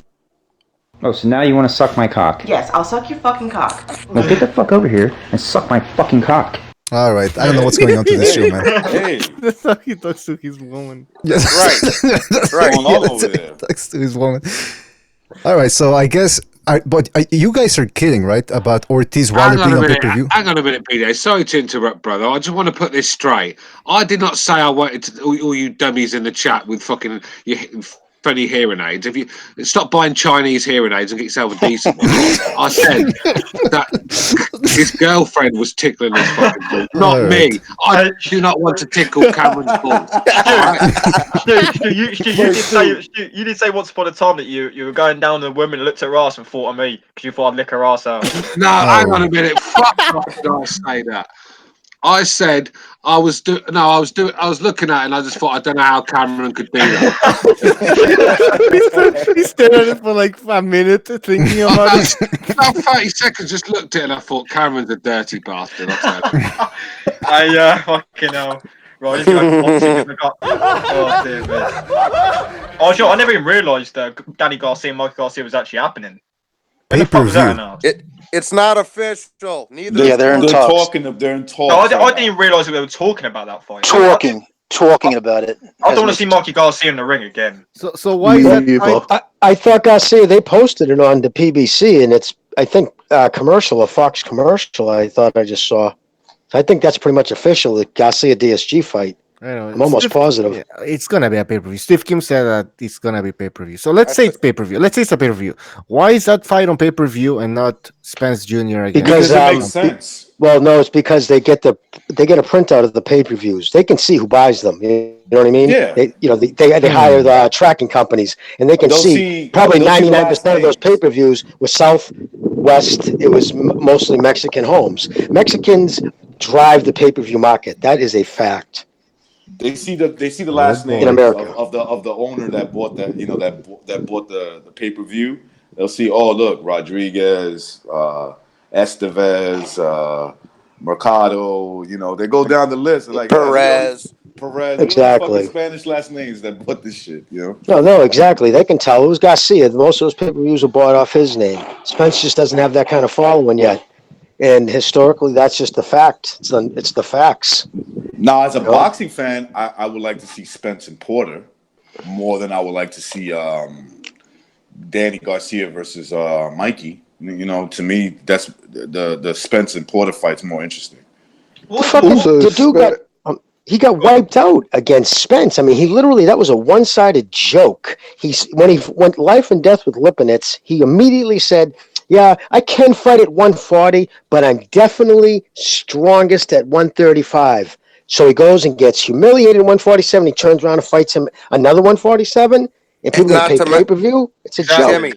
Jimmy, not to mention, after Spence beat his ass, he vacated his 135-pound title that he's been allowed to milk for 2 years. What does this do for Danny? What does this do for Danny as well? I mean, nothing. It's another told by Heyman. Listen, I offered so much money, probably to Garcia. I got to do whatever, but it's such a joke. It's such a money grab fight. They saw the money they made on the pay, on the with the last one, and they realized, hey, Garcia's generated some pay-per-views. Let's throw him in another one. And Spence sees. I'm glad Spence sees really where it's all about. It's about the money. Because Spence, I'll tell you, I like the kid as a fighter, but that fucking knucklehead says some pretty stupid shit. I mean, no matter who it is, he comes out on. It's the way it is. He's as tribalistic as there is a fighter fighting today. That motherfucker would say an 86-year-old black man would beat a fucking Golden Glove 22-year-old if he was a fucking white kid.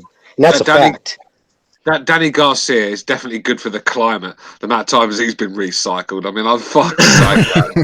I mean, it just. Oh man, it's this guy. I mean, he'll be still going around in 10 years' time fighting the same guys again. So he has number twos with this guy, number twos. I mean, I just don't really. I like Danny. He's all right now, but I couldn't justify paying pay-per-view for him. I just don't think he's ever exciting enough. I know he beat Granadas at last time in good fashion, but he had to. I mean, where does he go if he doesn't beat Granadas at? So of course he had to do that. I mean, if you want to talk pay-per-view fights, if you want to fight, and what is it with Mikey all of a sudden? Why is he a pay-per-view star? But what? Because he put his fucking hand up after every round. I mean, well, that's the only thing he did in the last fight. John makes so why is he? No, but why? Come on, man. Why is Mikey getting a pay-per-view fight after that performance? It was disgusting. Exactly. I mean, I'm telling you something now. Even the Mexican hardcore, they'll struggle. They'll struggle to put their money in that. I mean, we all know Danny's going to get a title. If Danny beats Mikey, we all know he's going to get a title shot on this as well.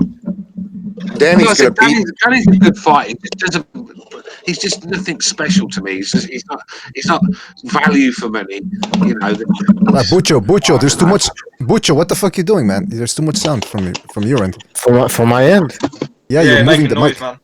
Oh. Danny's gonna beat the shit out of Mikey, bro. No, he won't. Mikey Yes, he sees something will. in Danny, bro. Mikey sees something. Does he see the same thing that he saw in Spence? And what is it? Do we ever find out what that thing was? I really would like to know. Yeah, his jab to his face. A big paycheck. It took me a few seconds to work out what Precis was on about it. Well, Mikey's more seasoned and more skilled, isn't he? Bro. More seasoned, more skilled. Well, I'm calling it.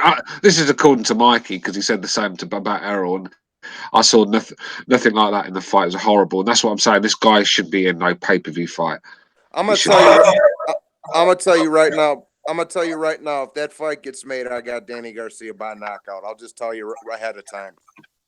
I don't know, man. Yeah, if Spence couldn't take him out, I think I would go with Danny to beat him. Spence couldn't take him. I reckon it'd be a pretty lackluster fight, actually. Spence couldn't take him out.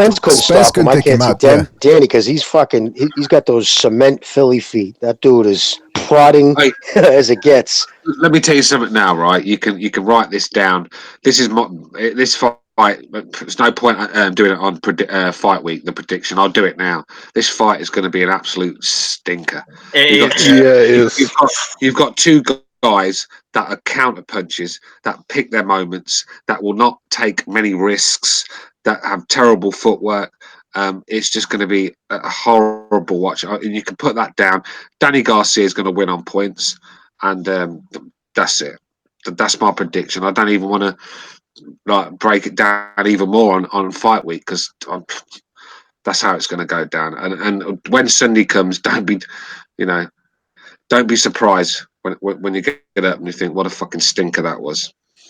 Yeah, I mean, this is going to be one of those fights where, I mean, first of all, I mean, I don't even know why it's pay-per-view. And then when you guys said that Wilder versus Ortiz, the rematch is going to be pay-per-view. I mean, listen, I can go into, there's an old folks home next to where I live, and there's, I bet you the old folks are always getting abused daily there, so I can go watch through the window there. The same shit. I don't want to see an old man getting abused on pay-per-view, all right? I just don't want to see it. It's disgusting. Well, that's going to be Jesus. I hope they send you a bill in a fucking brown paper bag like porno shit, so you can get embarrassed.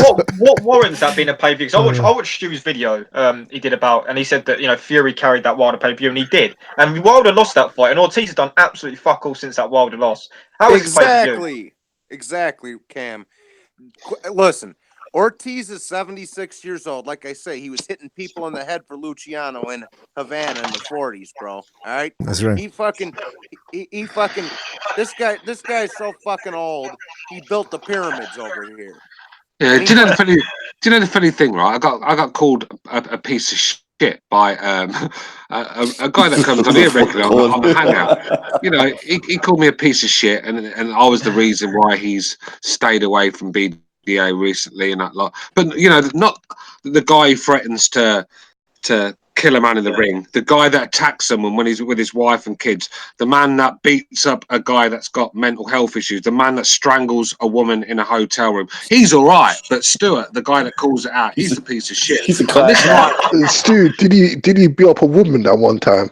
Yeah, that's what I'm saying. Of course he did. That's what I'm saying. So very disappointed with that comment. Do you know what I mean? But like I said, the thing with Kiwis, they don't have much of wit and sense of humour. They can't. Oh, they're like now wait a blocks. minute. Wait a minute. No. Sweet. Shots fired. Short and sweet. They're like blocks of wood. You could carve a fucking rocking horse out of one of them. So you know. Wait a minute. Like, Hold on a second. The views. I gotta say something here. I gotta step in here. I gotta step in. Hold on. Yeah, the views and opinions expressed here are those of the guest, and they do not reflect the views of BDA. Now, hold on a second. Well, because I want to say, I mean, this thing, Kiwi, that's true. If I'm gonna side with somebody, I don't understand why Kiwi goes after you for talking. I mean, if you can't stand another panelist talking shit about a guy who deserves it, then, you know, what can I say? Did he leave the group chat? He left the group chat. Maybe I'm missing something, but I've just gone to the video and I can't see any comment from him. Am I missing something? Stu, somebody was having a go at Stu in one of my videos the other day. I'm like, what the fuck? Why don't you like Stu? And he's like, and he was like, I don't know. And I'm like, well, the fuck off then, bro. Yeah, I mean, like, the thing is, they don't like me and they moan about me, but they watch the whole video and they find time to comment and call me a piece of shit. I think a lot of that's driven from your days at the Boxing Voice, because you reveled in making a lot of people look stupid, Stu. Yeah, I mean, like I said, with my videos, I mean, the one thing with my videos, a lot of it is it's a bit of fun. It's a bit of a, like I said, a spin-off from the BDA. Usually we talk serious stuff here. Butcho and BDA let me have a little section where I can go off and rant about boxers and what clowns they are and pieces of shit, and that's what I do for them sort of videos. You know what you're getting. It said Stuart Little in the title. If you don't like me, why is he fucking clicking on the video, mate? He knows it's going to be me talking. It's not going to be BDL Butcher. So like I said, when you get someone that we've gave a lot of time to on this show, we give him a hangout space. He can come on here whenever he wants. And he said, see, I don't mind him turning on me. My problem was when he took it out on the BDA show. Oh, this is why I keep away. Don't take it out on the BDA. Take it out on me, because other content without me, you can go and listen to that. But it's just a childish thing to do. And like I said, we give you a platform, and I thought it was a wrong thing to do. That's my point. But if he wants to storm off, who gives a shit? Do you know what I mean? Yeah, I mean, that's it. Yeah, that's it. I forgot who Kiwi was actually. Well, that's the thing. I mean, listen, just because. Well, all right, G Boogie just donated with the super chat. Shout out to G Boogie, and he says, "My 95-year-old grandmother told me that she used to date Luis Old Man Ortiz in 1940." Whoa! All right. You know what? Can I just say something? Yeah, just want to. Well, go ahead, John Boy. No, I was just gonna say, fucking, Luis Ortiz banged Jack Johnson's mom. That's why the LDBC likes him so much. Oh. I'm dying in this fucking country ass fucked up town. Listen, that was Deontay Wilder, by the way. No, that was Jack Johnson. Listen, I wanted to get to so many things, but we gotta go though. So, but at least we covered the whole Thurman thing and Wilder. Next time we come on, I want to talk about the Inoue backlash that we got on the last episode that we did, and I was really. We got Inoue backlash. We did. Well, we got backlash because we didn't have him top 5 pound for pound like some people want us to have him. Top five. I wasn't on the show, but top 5's a push. Exactly. I mean, come on. I mean, right now it's a real big push. Like top 10 is acceptable, but top 5. You know what happened, Cameron? These people, they a lot of Japanese fans and Inoue fans. It's actually not Japanese fans. It's mostly Inoue fans that came at us. I don't think they're necessarily Japanese, but they Pearl Harbored us. They came out of nowhere, took us by surprise, and I was actually pretty surprised, man. listen, the point is this: that they took us by surprise. And listen, if it's the Japanese ones, I understand. If the drinking water over there with the Fukushima, they got some radiation. I understand if they're a little kooky. But the non-Japanese fans getting upset because we don't have him top 5. We gave him all the props. We said we were extremely impressed with his performance, the way he was able to take out at worst, the number 2 guy in the division in less than 2 rounds. But I guess they want us to have him number 1 pound for pound. I mean, that's insane to me. Yeah. I think you can remember the insane Pactards that were really militant back in the day. They disown Manny now. I think they've jumped on Anui's bandwagon. I think they're nagging about him because I see the same sort of vibe coming off these guys. If you ain't got Nui up there above Usyk and people like that, then you're in for a ride. Let me tell you something, guys. I made my last video about Inoue, I think, was about 1.5 years ago. Okay, maybe I'll get like 1,000 views per boxing video, sometimes 2. That one has 10,000 views, and every time Inoue fights, this is a video from more than 1 year ago. Every single time he fights, some Inoue fanboy shows up and like tells me, "What do you think of him now? Huh? Did he prove you wrong?" Like, it's just like, come on, man. The video is more than 1 year old. Yeah, okay, the guy's improving. Kudos, but he's a light flyweight. Well, I've never heard you rip him up, really. Exactly. I He just said there's fanboys. Fanboys. I just did a film study. No, the only thing I've heard, because I thought you were pretty high on him. I've heard Precise say the things that pretty much I think we all agree on. I think we've all agreed on what we think of Inoue over the times on this show, right? Like, good fighter, has flaws, still needs to prove himself a bit more. Exactly. And there you go. I was on another podcast the other day, and this Inoue fanboy, that's what he is. Anyway, he's sitting there. Look, he's sitting there and he's accusing Baranchik of being on roids. No, he's outright saying this dude's on roids. Look at him. Da da da. I'm like, dude, your favorite fighter just moved up 3 weight classes. His power has gotten better as he moved up in weight, and he's never done VADA in his life. What are you doing talking about other people being on PEDs? It's like these people are retarded, man. They're like K-pop gangsters, man. It's just a whole bunch of fucking video playing kids, man. But he's a 4th division champ, Precise. He's a 4th division champ. He is, he's great. 3 division champ, Precise. He beat lineal champions or something like that. First I hear, man. I never heard of this, but apparently he was a lineal champion in 4 divisions and fucking. Oh, come on. No, man. apparently he's beat lineal champions, but the guys have actually become lineal champion like years after fighting Inoue. That's what they claim. Okay, that left hand was pretty sweet though. Yeah. Precise. I'm gonna have to use that as my title when I talk about those racist ass channels again. And you know what one guy said afterwards in the comments? First of all, I also, to defend myself, I made a video analyzing Inoue. I think it was like 1 year ago. I made a video of his Inoue's sparring session against Genesis Servania, and I gave him plenty of props. And there was a guy there who said, "Oh, Jerwin Ancajas beats him." And then this same guy is the one trying to turn me a new asshole in this recent video for not having him top 5 pound for pound. And the other thing is, I don't like the dishonesty that goes on, because there was one guy who said, well, yeah, they always bring up Triple G because they think we're Triple G fanboys. They must have missed those episodes where we were disagreeing about Canelo Triple G. But anyway, they go, oh, Triple G never knocked anybody out cold. And meanwhile, Inoue knocked out Payano with 1 punch. And then Precise said, well, he didn't knock him out cold. He just didn't beat the count, but he was still there. So you see, there's this dishonesty going on. When these people, they gotta start making shit up just to have their favorite fighter, who they're never gonna meet, by the way. All I heard Precise ever say was that he didn't want to get too much into Inoue because the fanboys are fucking rabid. That's all. Well, they are. I give the guy props. I've criticized him for the flaws that I see. You know what I mean? And then I'm saying, if you want to have him on your pound for pound list, go right ahead. I won't argue with you. But I personally need to see more. That's all I've ever said. What I don't understand is we expect boxers to develop, right? But we can't have our opinions develop with their abilities. You know what I mean? So if, like you said, you make a video when he's at a certain point, so if he gets better, and then you say, well, he's getting better, so he gets props and you get your duplicit? I don't understand the fucking logic. I think he should come out on his next ring walk with a hat on, with a tag on it, and the camera, taking pictures of everything. He never fought Gonzalez, he never fought Estrada, Rumvan. Exactly. Nites. He docked all of them, all of them outright. Like he was in that division that was stacked. He was moved up.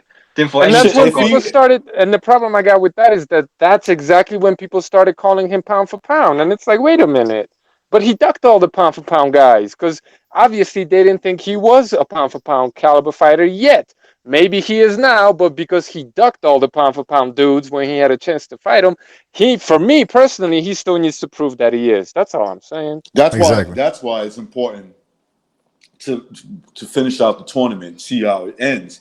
Because like you guys just said, look, when he was going up those divisions, he avoided, or his crew, his management avoided those guys. Like, how can you go to 112, 115, right? You can sit there honestly and say, hey, I went through 112, 115 without fighting the top guys there. Like, no, that's just like that's an Adrian Broner, going around certain divisions just to say, I'm a 4-time champion. I mean, did we ever consider Broner a top 5, top 10 pound for pound fighter? No. But I think didn't Inoue, his people say it was the second to last fight. It was at 115, the division below he's at now. Well, I know it was the second to last fight. They were already talking about saying this is probably it. If not this, maybe one more. So for whatever the reason, whether it ducked or not, I'm not commenting on that. I don't know. I'm just saying I remember that interview where they were saying they were saying it even then. So I think they always, it looks a little better, at least when they're saying it a couple of fights before, than if all of a sudden they just, I'm going up out of a division, like Mayweather did when what's his name was on his ass. Which one was that? Back around 2001, I remember I can't remember the names, dude. I have a lot of vapes Are you since then. talking about 140? Yeah, I remember there was one. It was a guy who was well, I can't remember. Kasazu. I'd have to look back. Oh, that was 2004. 2004. Yeah. He never fought a lot of people. Yeah, he didn't want to fight It didn't seem like he wanted to fight Kasazu. Yeah. Inoue hasn't fought anybody. He fought a couple of names, but like, who the fuck is Kohei Kono? All of a sudden, all these people are saying how great this guy is. Who the fuck is Ryochi Taguchi or Karupian Lerjarupian? Like, who the fuck are these guys? All of a sudden, they're like great fighters. Nobody knows who these people are. And then he fights David Carmona and goes 12 rounds. You know what I mean? So he knocked out. Well, I mean, who the fuck is that? The Taguchi See, I can't Taguchi comment because I don't know any of the- those fighters. I'd be lying if I said I was up on the really smaller guys. Yeah, the Kohei Taguchi. Kono's probably a top 3 win for him as well. Hold on. That Taguchi win, that Taguchi, whatever the fuck his name was, that was a good win because the guy went on to become a good fighter. But that was in hindsight. When people say, well, he beat Omar Narvaez and the other guy, Rodriguez or whatever, who was a lineal champ, like Precise said, since when? I mean, listen, this is all stemming from the fact that we don't have him top 5. Even though we gave him props, even though we're saying, look, he was very impressive that he beat, in our mind and in our eyes, he is the legit guy right now at 118. It's up to the other guys to beat him because at this point, I think he's the man. And if he beats Donaire and if he beats Tete, hey, absolutely, top 5 pound for pound. But Neri? Yeah, Lewis Yeah, we Neri's can the hear one, you. I think. Sorry, but He said Lewis Neri, I think, BDA. Oh, Louis Neri. Well. Yeah, Tete shat it though. I don't even know why he's still talking about Tete. He literally had the chance, didn't he, to win that tournament. He pulled out. It's all about the Donaire fight will show more. I mean, a lot of people I've spoke to claim that Donaire don't have a chance in that fight. I actually think Donaire has a very good chance of winning that fight. Same. Yeah, but what I'm seeing with Tete is very similar to what I saw with Lucien Boutte, where he avoided that tournament and waiting for him to wear each other out and fight the winner at the end. And obviously Ward didn't fight him, so he ended up fighting Froch and getting his ass totally smashed. So Tete better be very careful what he wishes for, because when these guys are in this tournament, they're actually fighting world class fighters. So it actually ups your game when you're in there with the best. You know, it really helps you in the long run. So Tetty's going to get hold of one of these guys that's going to be even more devastating than they were before the tournament. So I don't know, man, with Tetty. I think who's Tetty beat? Paul Butler. Yeah, Paul Butler. That's his best win, isn't it? Paul Butler. I mean, fucking hell, man. That's why his best win as well. 4-0 Aloyan is his best win. Precise and Cameron, if he say Inoue was to stop the kid you just said there, Donaire, would then that elevate his status for you guys? Like I'm totally asking.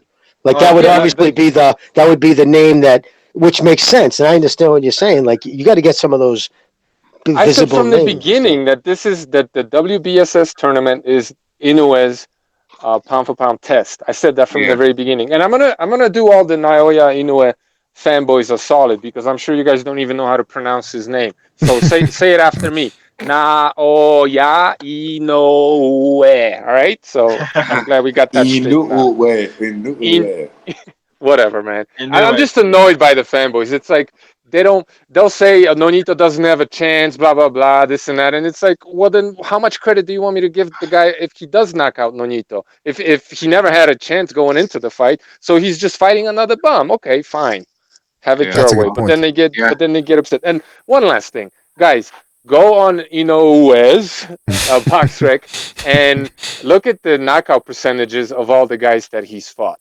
He's fighting guys that are supposedly great that have 28% KO percentage, 38. He never, from what I've been able to gather, he never fought anybody that was much better than.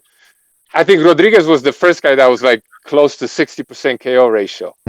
So he's never fought a puncher. Why is that?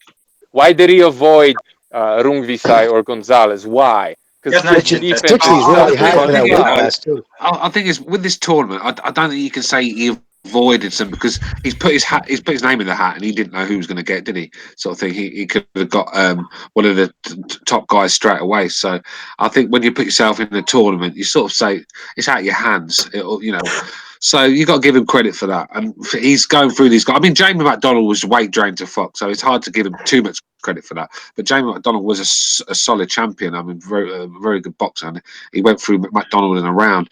He did the same with Rodriguez, who looked very good. I expected Rodriguez to go a few rounds. I really did, and given who he problems, but it was easy work. So I know what you're saying, Precise. I'm with you on this one. But as it's, this he seems to be. I think he's going to prove us wrong in the end. Let's just say that. I agree with both Stu and Precise in this one because, look, on one hand, it's like there's a reason why he didn't face punchers, especially when he was coming up, like guys like Estrada, Rungvisai especially.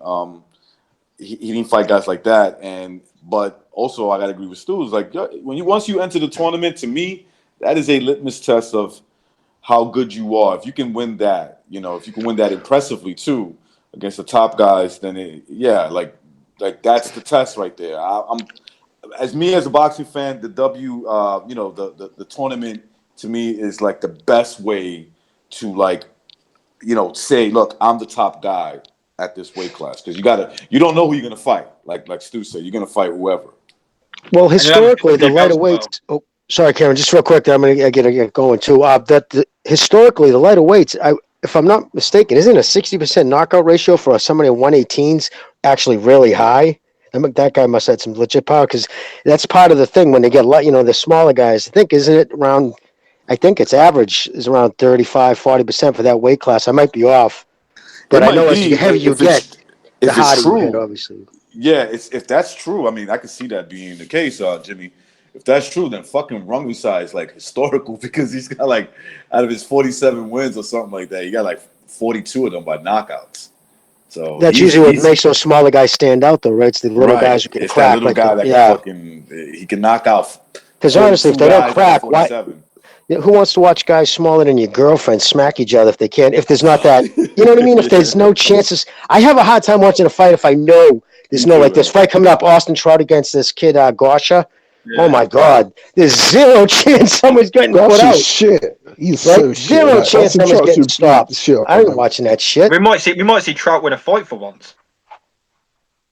Look, the only point I was trying to make with the KO percentage is because you could be a massive puncher and have a KO percentage of 60 just because you're losing or you can't land that money shot. Whatever. What I'm trying to say is that the guys he's fought can't punch. They don't have punching power. So now that he's stepping up and finally fighting somebody, we're going to find out about his chin. And the only way Inoue can prove me wrong, because up until this point, I have picked all of his fights correctly. Big fucking deal, right? But the only way he proves me wrong is if I pick Donaire and he beats Donaire. That's the only way he could prove me wrong. I reserve the right to judge fighters based on what they've done, based on what I see in the ring. And if you don't like my pound for pound list, well, big fucking deal. Grow the fuck up, grow some balls, and have your own. You know what I mean? Like, What's agree to disagree? What's the big deal? I really don't understand. Like all these babies out there crying because, like I said before, we're not sucking his dick hard enough. This is the thing, though, P. You know, we come on here and put ours out on air for everyone to see, to get scrutinised. We don't even see their pound for pound list. They'll ruin ours and say everything about ours, but look, they haven't got on the show. Bro, if Nonito knocks this dude out, the guy with his Naoya Inoue avatar, his name Monster A, he's going to become fucking another Black Lomachenko or something like that, and we'll never know who's who. You know what I mean? It's like fuck these people. Well, you know what? You know what it is? It's also the I don't know. Like Precise said, I don't care if you want to have him top 5 pound for pound. What really interests me here is the way they come at us, because we gave him props. We just said he's not top 5 pound for pound. I can compromise and say if you want to have him bottom 10, top 10, fine, I can go with that. But they don't even do that. They go straight to the insults. Oh, you know shit about boxing. You're a casual. You're a Triple G dick rider. I don't know what that has to do with Inoue, by the way. You're a racist. And I'm thinking, is that? Do you think that's? Do you think that's? Well, do you think that's gonna convince me? Do you think that's gonna convince me about Inoue being pound for pound? I mean, come on, man. Listen, you know what it is? That just shows you they don't have any fucking arguments. It's because they can't set someone disagreeing with them. Right. When people come with the name insults, they're just trying to convince me. I think they think they can convince me or shame me into like, okay, you're right, I'm wrong. You know, like that's never gonna happen, bro. Like, look, people have their opinions. You're allowed to change them. Look, I feel a little different about Wilder now than I did 2 years ago. I don't think there's much change, but I think that there's more confidence in what he does, and they're behind. Look, the PBC is behind Wilder, and he's doing his part. But it's like you can change your opinion. Like that's what boxing is all. That's what fighting is all about. You know, like you could fight somebody, and it's the right time. Nui, they didn't fight these guys because I don't think it was the right time. I think they thought Nui would lose to Estrada. He would lose to Rung Viside. At 112, I don't know. Was Chocolatito still there? I mean, I would say, yeah, Chocolatito would definitely beat him at that time. This is before Rung Viside. So it's like things change. Things happen, man. I mean, look, there was one time I could kick my little brother's ass. My little brother's a beast now. You could probably kick my ass. Yeah, I just think with this Anui guy, I do see something special with him. I do, but like I said, I want to ask the panel a question because it's a hard one. If you had to choose between Errol Spence and Anui, who to put in the pound for pound list, which one would you pick? Right now, for me, and I don't know what. Because a lot of us here don't have Spence in the pound for pound list right now. I have Spence over him. Yeah, see, a lot of us don't have him, and Nui either. So, if you was to put one in, which one would you say deserves to be in there? For me, Spence. Spence, because Spence is trying to clean out the division. Like Nui just cherry picks champions from different divisions. So that's my pound for pound list criteria. But that's just the thing, Apology. Me personally, I would put Inoue over Spence, but that's because my criteria is different. You know what I mean? Like everybody's pound for pound list is gonna have different criteria. So these people need to chill. That's a good point, Precise. Like people gotta understand, like, yeah, since there's no real like definitive Bible about this is it's subjective. Yeah, so it's like you're giving somebody a hard time because some guy might like a fat ass. You know what I mean? Right, it's like there it's opinion. It's all Wait it a is. minute, Jimmy, but now, how precise? How do you know that people like are cutting, like giving you a hard time, but you're not on Twitter anymore? Oh, comments on your YouTube video. Oh, all right. I was saying to myself, how does he know that people even getting angry about it? Jimmy, go read the chat room right now. I bet you there's somebody crying about us. All right, because I didn't know if there was like you were on Twitter. I didn't know your handle and you were catching in some beefs and that. That's all. No, look, Jimmy. To your point, me and my friend, me and a good friend of mine, we both ass men. We like girls with nice asses. He just happens to like girls with big blubbery ass. I like girls with like kind of that apple slim, like more tone. And you got the big blubbery butt. And where's this analogy? Can you imagine this argument? No, and there's a real argument. Go at it. So he likes a fucking chick's ass that looks like she got fucking tagged by a Mako shark. No, he likes 50 pounds of chewed bubble gum. He likes the girls with the big, wiggly, Yeah, big with me. I like more of that J-Lo tone. You know, I'm talking about J-Lo in her prime. J-Lo tone.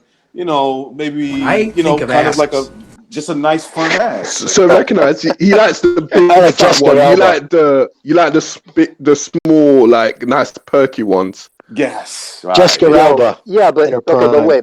but Matrix, but, hey, that's you and your boy.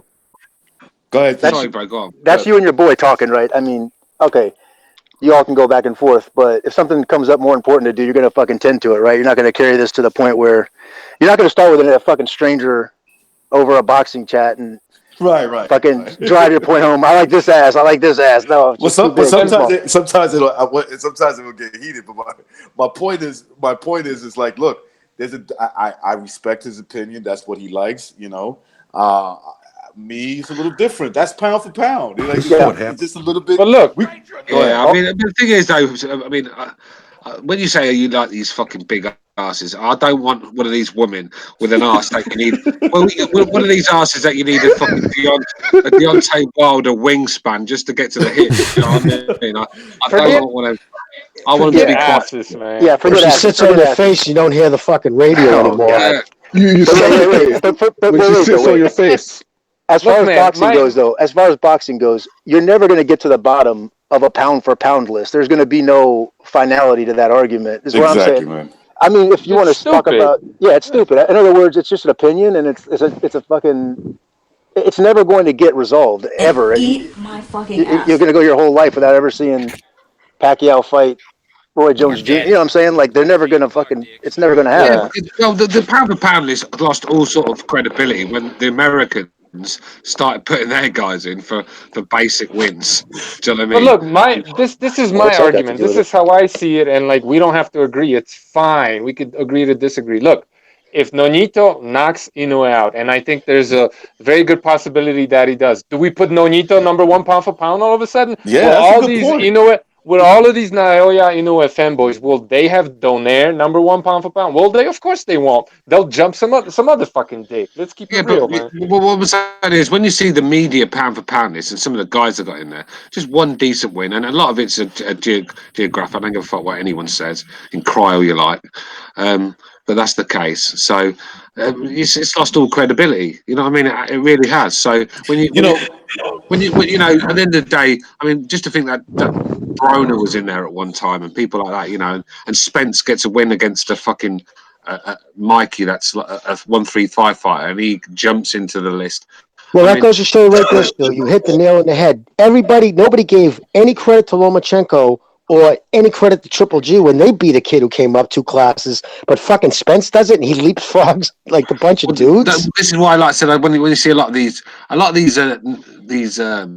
organisations, they've got a bias towards fights for certain reasons. They're probably getting backhanders, and they have to show some sort of bias towards them, even when it comes to picking a pound for pound list. So, boxing is that's why it's just an opinionated sport now. There's no foundations for what a pound for pound list is really anymore. So and look, everybody trash Canelo. Sorry, bro. Everybody trash Canelo for being a weight bully. Hurd gets trashed for being a weight bully. Inoue is a weight bully of all these weight classes he's jumping over. And we got to give him all this credit. He's weight bullying these little dudes. Like, that's all that he was doing. Finally, now he's fighting at his natural weight class. And maybe he's even somewhat smaller than some of these guys. This is why this is his pound-for-pound test for me. That's right. Couldn't have said it any better. About Inoue, what? I mean, because I must say, like, I'm not familiar. Has he been on? How long has he been on the scene in terms of? Was that his first American broadcast? That DAZN. No, he fought Nieves like a year and a half, 2 years ago. He fought this guy Antonio Nieves on HBO, I think. On HBO. Yeah. I think the Jamie McDonald fight was on American TV as well.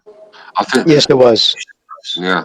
You know, to go to Precise's point, and I want to bring this up. This happened 15 years ago. Remember, and I want to know how many guys remember this and had their opinion change. When Tarver knocked out Roy Jones in the second round, everybody thought Roy Jones was hands down the best pound for pound fighter at that time. Did anybody say Antonio Tarver is now pound for pound the king after that win? I don't Antonio think so. Tarver did. Well, Antonio Tarver, besides him and his family. Yeah, exactly. Besides him and his family, who else, right? So it goes back to the point. It's like, was Roy Jones a little bit overrated, or was he too old, or whatever the case may be, or maybe we just got it all wrong. It looks like maybe we got it all wrong about Roy Jones, right? But to Precise's point, it's like, okay, if Donier knocks out, if you think so highly of Inoue, if Donier knocks him out, then you're gonna have to say, like you're not gonna do it, but you kind of like have to stick to your conviction and say, well, Donier is just great. Yeah, well, yeah, it's one of them where this is why you got to wait to this fight to see where he is and put him in the pound. You can't just put him in the pound for pound. It's like Precise said. Say if Donaire lands a big shot, knocks Inoue out cold in a couple of rounds, then you're going to look pretty silly, aren't you? Putting him number 5 in a pound for pound, this sort of thing. So that's why you've got to wait, see what this final comes out to be, and we'll take it from there. My powerful. Hey, listen, after 30 fucking years of doing this and spending, I don't even want to think about it because I'll get sick how much money I spend going to fights and pay-per-views, right? So my thing now at this point is whatever fighter I want to see the most, I get most excited about or feel least stupid about when I get that $75 bill. That's how I judge mine. So people would hate my list. My list is the guys I want to see the most. I love your list. That's how it really is. That's how it really goes. Like, we not all the time, but I'm saying like fans, we're fans of certain fighters, so we like their boxing style. We like the way they fight. They're exciting. We put that in the pound conversation. We're like, yo, every time this guy fights, and it's an exciting fight. It's either which might make sense in terms of why he's got so much so much fucking support. He's Japanese. Yeah, hold on. Not hype, because really I haven't seen too much promotional type of hype. Like, there's not too much. He's not on the mic talking shit. It's just that. How about this? For me personally, I like Pacquiao. I like Pacquiao during Pacquiao's run through. Let's just say from 35 all the way up to 47. That was fucking exciting boxing for me. I mean, that's why I watched. I never had any regrets about his fights. Buying his fights, watching them. I watch the old ones still. I go back. So, Pacquiao's taking a step down, and he's on his way out. Maybe people are seeing Inoue and saying, maybe they're latching onto that. I'm trying to say that. Well, I said that earlier, mate. That's exactly what they're doing. They've jumped on the Inoue bandwagon. And I think with Inoue, he's a bit like Anthony Joshua. I don't think he really needs to come to the States or go anywhere else. He's such a big name in Japan. He's making a lot of money there just through advertising and stuff like that and sponsorship. And I don't blame him. Stu. Yes. America's a hard place to deal with. Yeah, it's very. You can make money. You can make a lot of money, but there's a lot of shit that you got to be mentally prepared for when you're getting yourself into it. The thing is, as well, Americans. I mean, one thing. I just don't think with American casuals, because usually Americans, as a nation, are big guys and big lumps, man. And I just don't think they really take to the small guys as much as some other people do. I mean, us do on this channel, but I think in general, the American boxing casual, I just don't think they get up for the little guys. You guys want to know what it is? Sorry, Stu, but these little guys, like, they make all the boxing hipsters come out. It's all. Not everybody. I'm not talking about everybody, but these kids that just started watching boxing 6 months ago, they want to prove how cool they are, how much they know about boxing. So they're going to pick somebody that isn't getting as much love as he should be getting. And maybe that's true. And they're going to blow him way the hell out of proportion. And they're going to say, they're going to go back right now, watch all of his 12 or 13 or whatever the fuck fights. And they're going to say, oh, I've been talking about this guy for the last 7 years. I've been watching boxing since I was 6 years old. All this other bullshit, man. It's just a bunch of boxing hipsters who don't really know dick about boxing. Exactly. And they just want to pose like they do. Exactly. That's a good point. And it's these fucking guys that they'll memorize all the statistics and this guy was the 1946 champion, blah, blah, blah. And but they don't know. They can't predict the fight. They can't analyze the fight. So for them, G Boogie just donated. Shout out to G Boogie. who says, "Don't compare a Filipino Manny Pacquiao with the Japanese kid. That's sacrilege to the Filipinos, especially what the Japanese did in World War II to the Filipinos." Well, listen, that was a long time ago. He has to go back to World War II. Yeah, he has to go World War II. That was a long time ago. We got the best guys in our chat, man. They That's can bring right. back history. You know, Yeah, we got the they know best their chat, history. man. We got the best chat. Hey guys, want to hear something I've never said ever about a fight game, and I'm going to say it now. I'm actually looking forward to a Paulie Malignaggi fight. I just wanted to let that be known. I'm looking forward to that bare knuckle match But with that kid, fucking that Russian kid. Unfortunately, we have to go. Actually, oh, go ahead. Yeah, we gotta go. But yeah, we talked a little bit about that fight. But go ahead, Jimmy. Why are you looking forward to that fight? No, because that kid, fucking that Russian kid's a nasty, dirty fighter. And I think Paulie thinks he's gonna get in there and just that's gonna be there's some headbutts and elbows and shit fly there. But no, being hit is a world of difference when you get hit with bare knuckles. Hey, props to him having the stones to go in there, but it sucks because I was going to go to it. It was in New Hampshire, but now they moved it to Florida. I don't like it that much. But I was going to drive up to New Hampshire. And hands matter. Like the size of your hands matter. Yeah, they do. In a street fight, in a street fight, bro, you gotta, look. If I put my hands and I can cover almost half of your face, ooh, you're in trouble once I start landing. Well, first of all, if any man starts putting his whole hand over your face, yeah, you're already in trouble. I don't know why that would happen. But listen. Well, no, I'm saying if you face off. Goddamn guineas really make me. Goddamn guineas really make me laugh. If a man's hand is almost as big, it's half the size of another person's head. He's in a lot of trouble, bro. I look at BDA. Recognize he's doing that thing from Face Off there with the yeah, the cricket. His family doing that Face Off. All right, listen. One last. Hold on. I don't think Paulie has the hands for bare knuckle fighting. I really don't. Yeah, he has the face. Curious though. I'm curious to see how he does. I got a feeling he might actually break. I said earlier, I think he might actually break his hands. That's the thing. How about that? You boxing your whole life and you're going to go bare knuckles? Is it really just no wraps, no they wrap them. Nothing. No wraps. Nothing. Well, they wrap your wrist, and you can wrap. You can put a certain amount. They allow a certain amount of wrap around the knuckle, but it has to be certain. Like you can't have tape to cut you. You actually get cut just probably as much with gloves on because the leather catches you and just tears you wide open. Yeah. So, but it's bloody though. I saw a couple of his fights after he got kicked out of the UFC. Kid's a complete fucking whack job.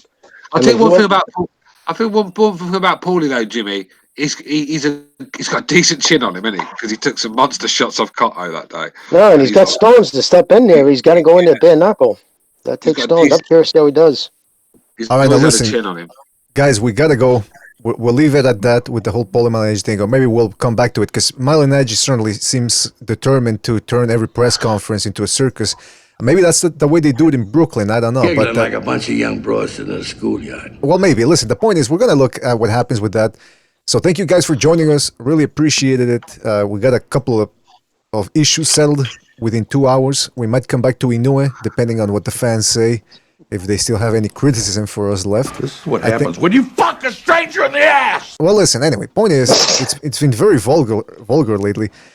So thank you guys for joining us. Appreciate it, as always. Thank you. Thank you for having me. And, for the entire panel. Number one, sorry about the noise earlier. I didn't know if my mic wasn't muted. Number two, I know I missed the whole show about Pacquiao and Thurman, but Thurman's going to stop Pacquiao, man. Oh, okay. We're going to talk more about it later, man. That's that Tampa bias. Fucking Americans. Sorry, Stu. Fucking Americans. Mate, I love Americans, but let's not pretend they don't corrupt boxing with their bias. I mean, it just happens to be where if the center of it was in the UK, it just happens to be where they all go to box. What the fuck? Well, that's the thing. That's why it sticks out more, bro. That's why it sticks out more. All right, guys. All right, guys. Take care. Gentlemen, have a good night, man. Be safe, everybody. You too, fellas. Take it easy, fellas. Thank you for being on. I want to give a shout out to. Hold on a second. Well, first of all, everybody that was in here in the panel, we got a lot of things straightened out. That's what we do. All right. I can't thank the super chatters because we're having trouble with the YouTube thing here. But everybody that donated, you know who you are. I think it was Apology, G Boogie. Who else was it? Foulpole, I think he also donated. Foulpole, yeah. And if I'm forgetting somebody, we'll do it next time, because right now this window is on YouTube. It's not working. So thanks a lot, guys, for joining us. And let's see. Disappointing in every one of you. Well, listen, I'm having trouble with the YouTube window, so can't thank everybody that was in the chat room, but everybody that listened and who was in the chat room, you guys know who you are. Thank you for joining us, for having listened. Don't forget to check us out on Twitter, Spreaker, iTunes, where you can download the episodes. Give us a favorable review there. Don't forget to keep giving to the cause via the super chats like you did today, and on what's it saying? Patreon, PayPal. That's and check right. out we're on Discord as well. Check out the links so we can chat 24/7. Discord. Check Discord. the link. That's right. Check us out on Discord. Don't be afraid, guys. So thanks again a lot. Thanks a lot. We'll see you in the next one, folks. Take it easy. I'm losing my mind here. Very tired. Very tired.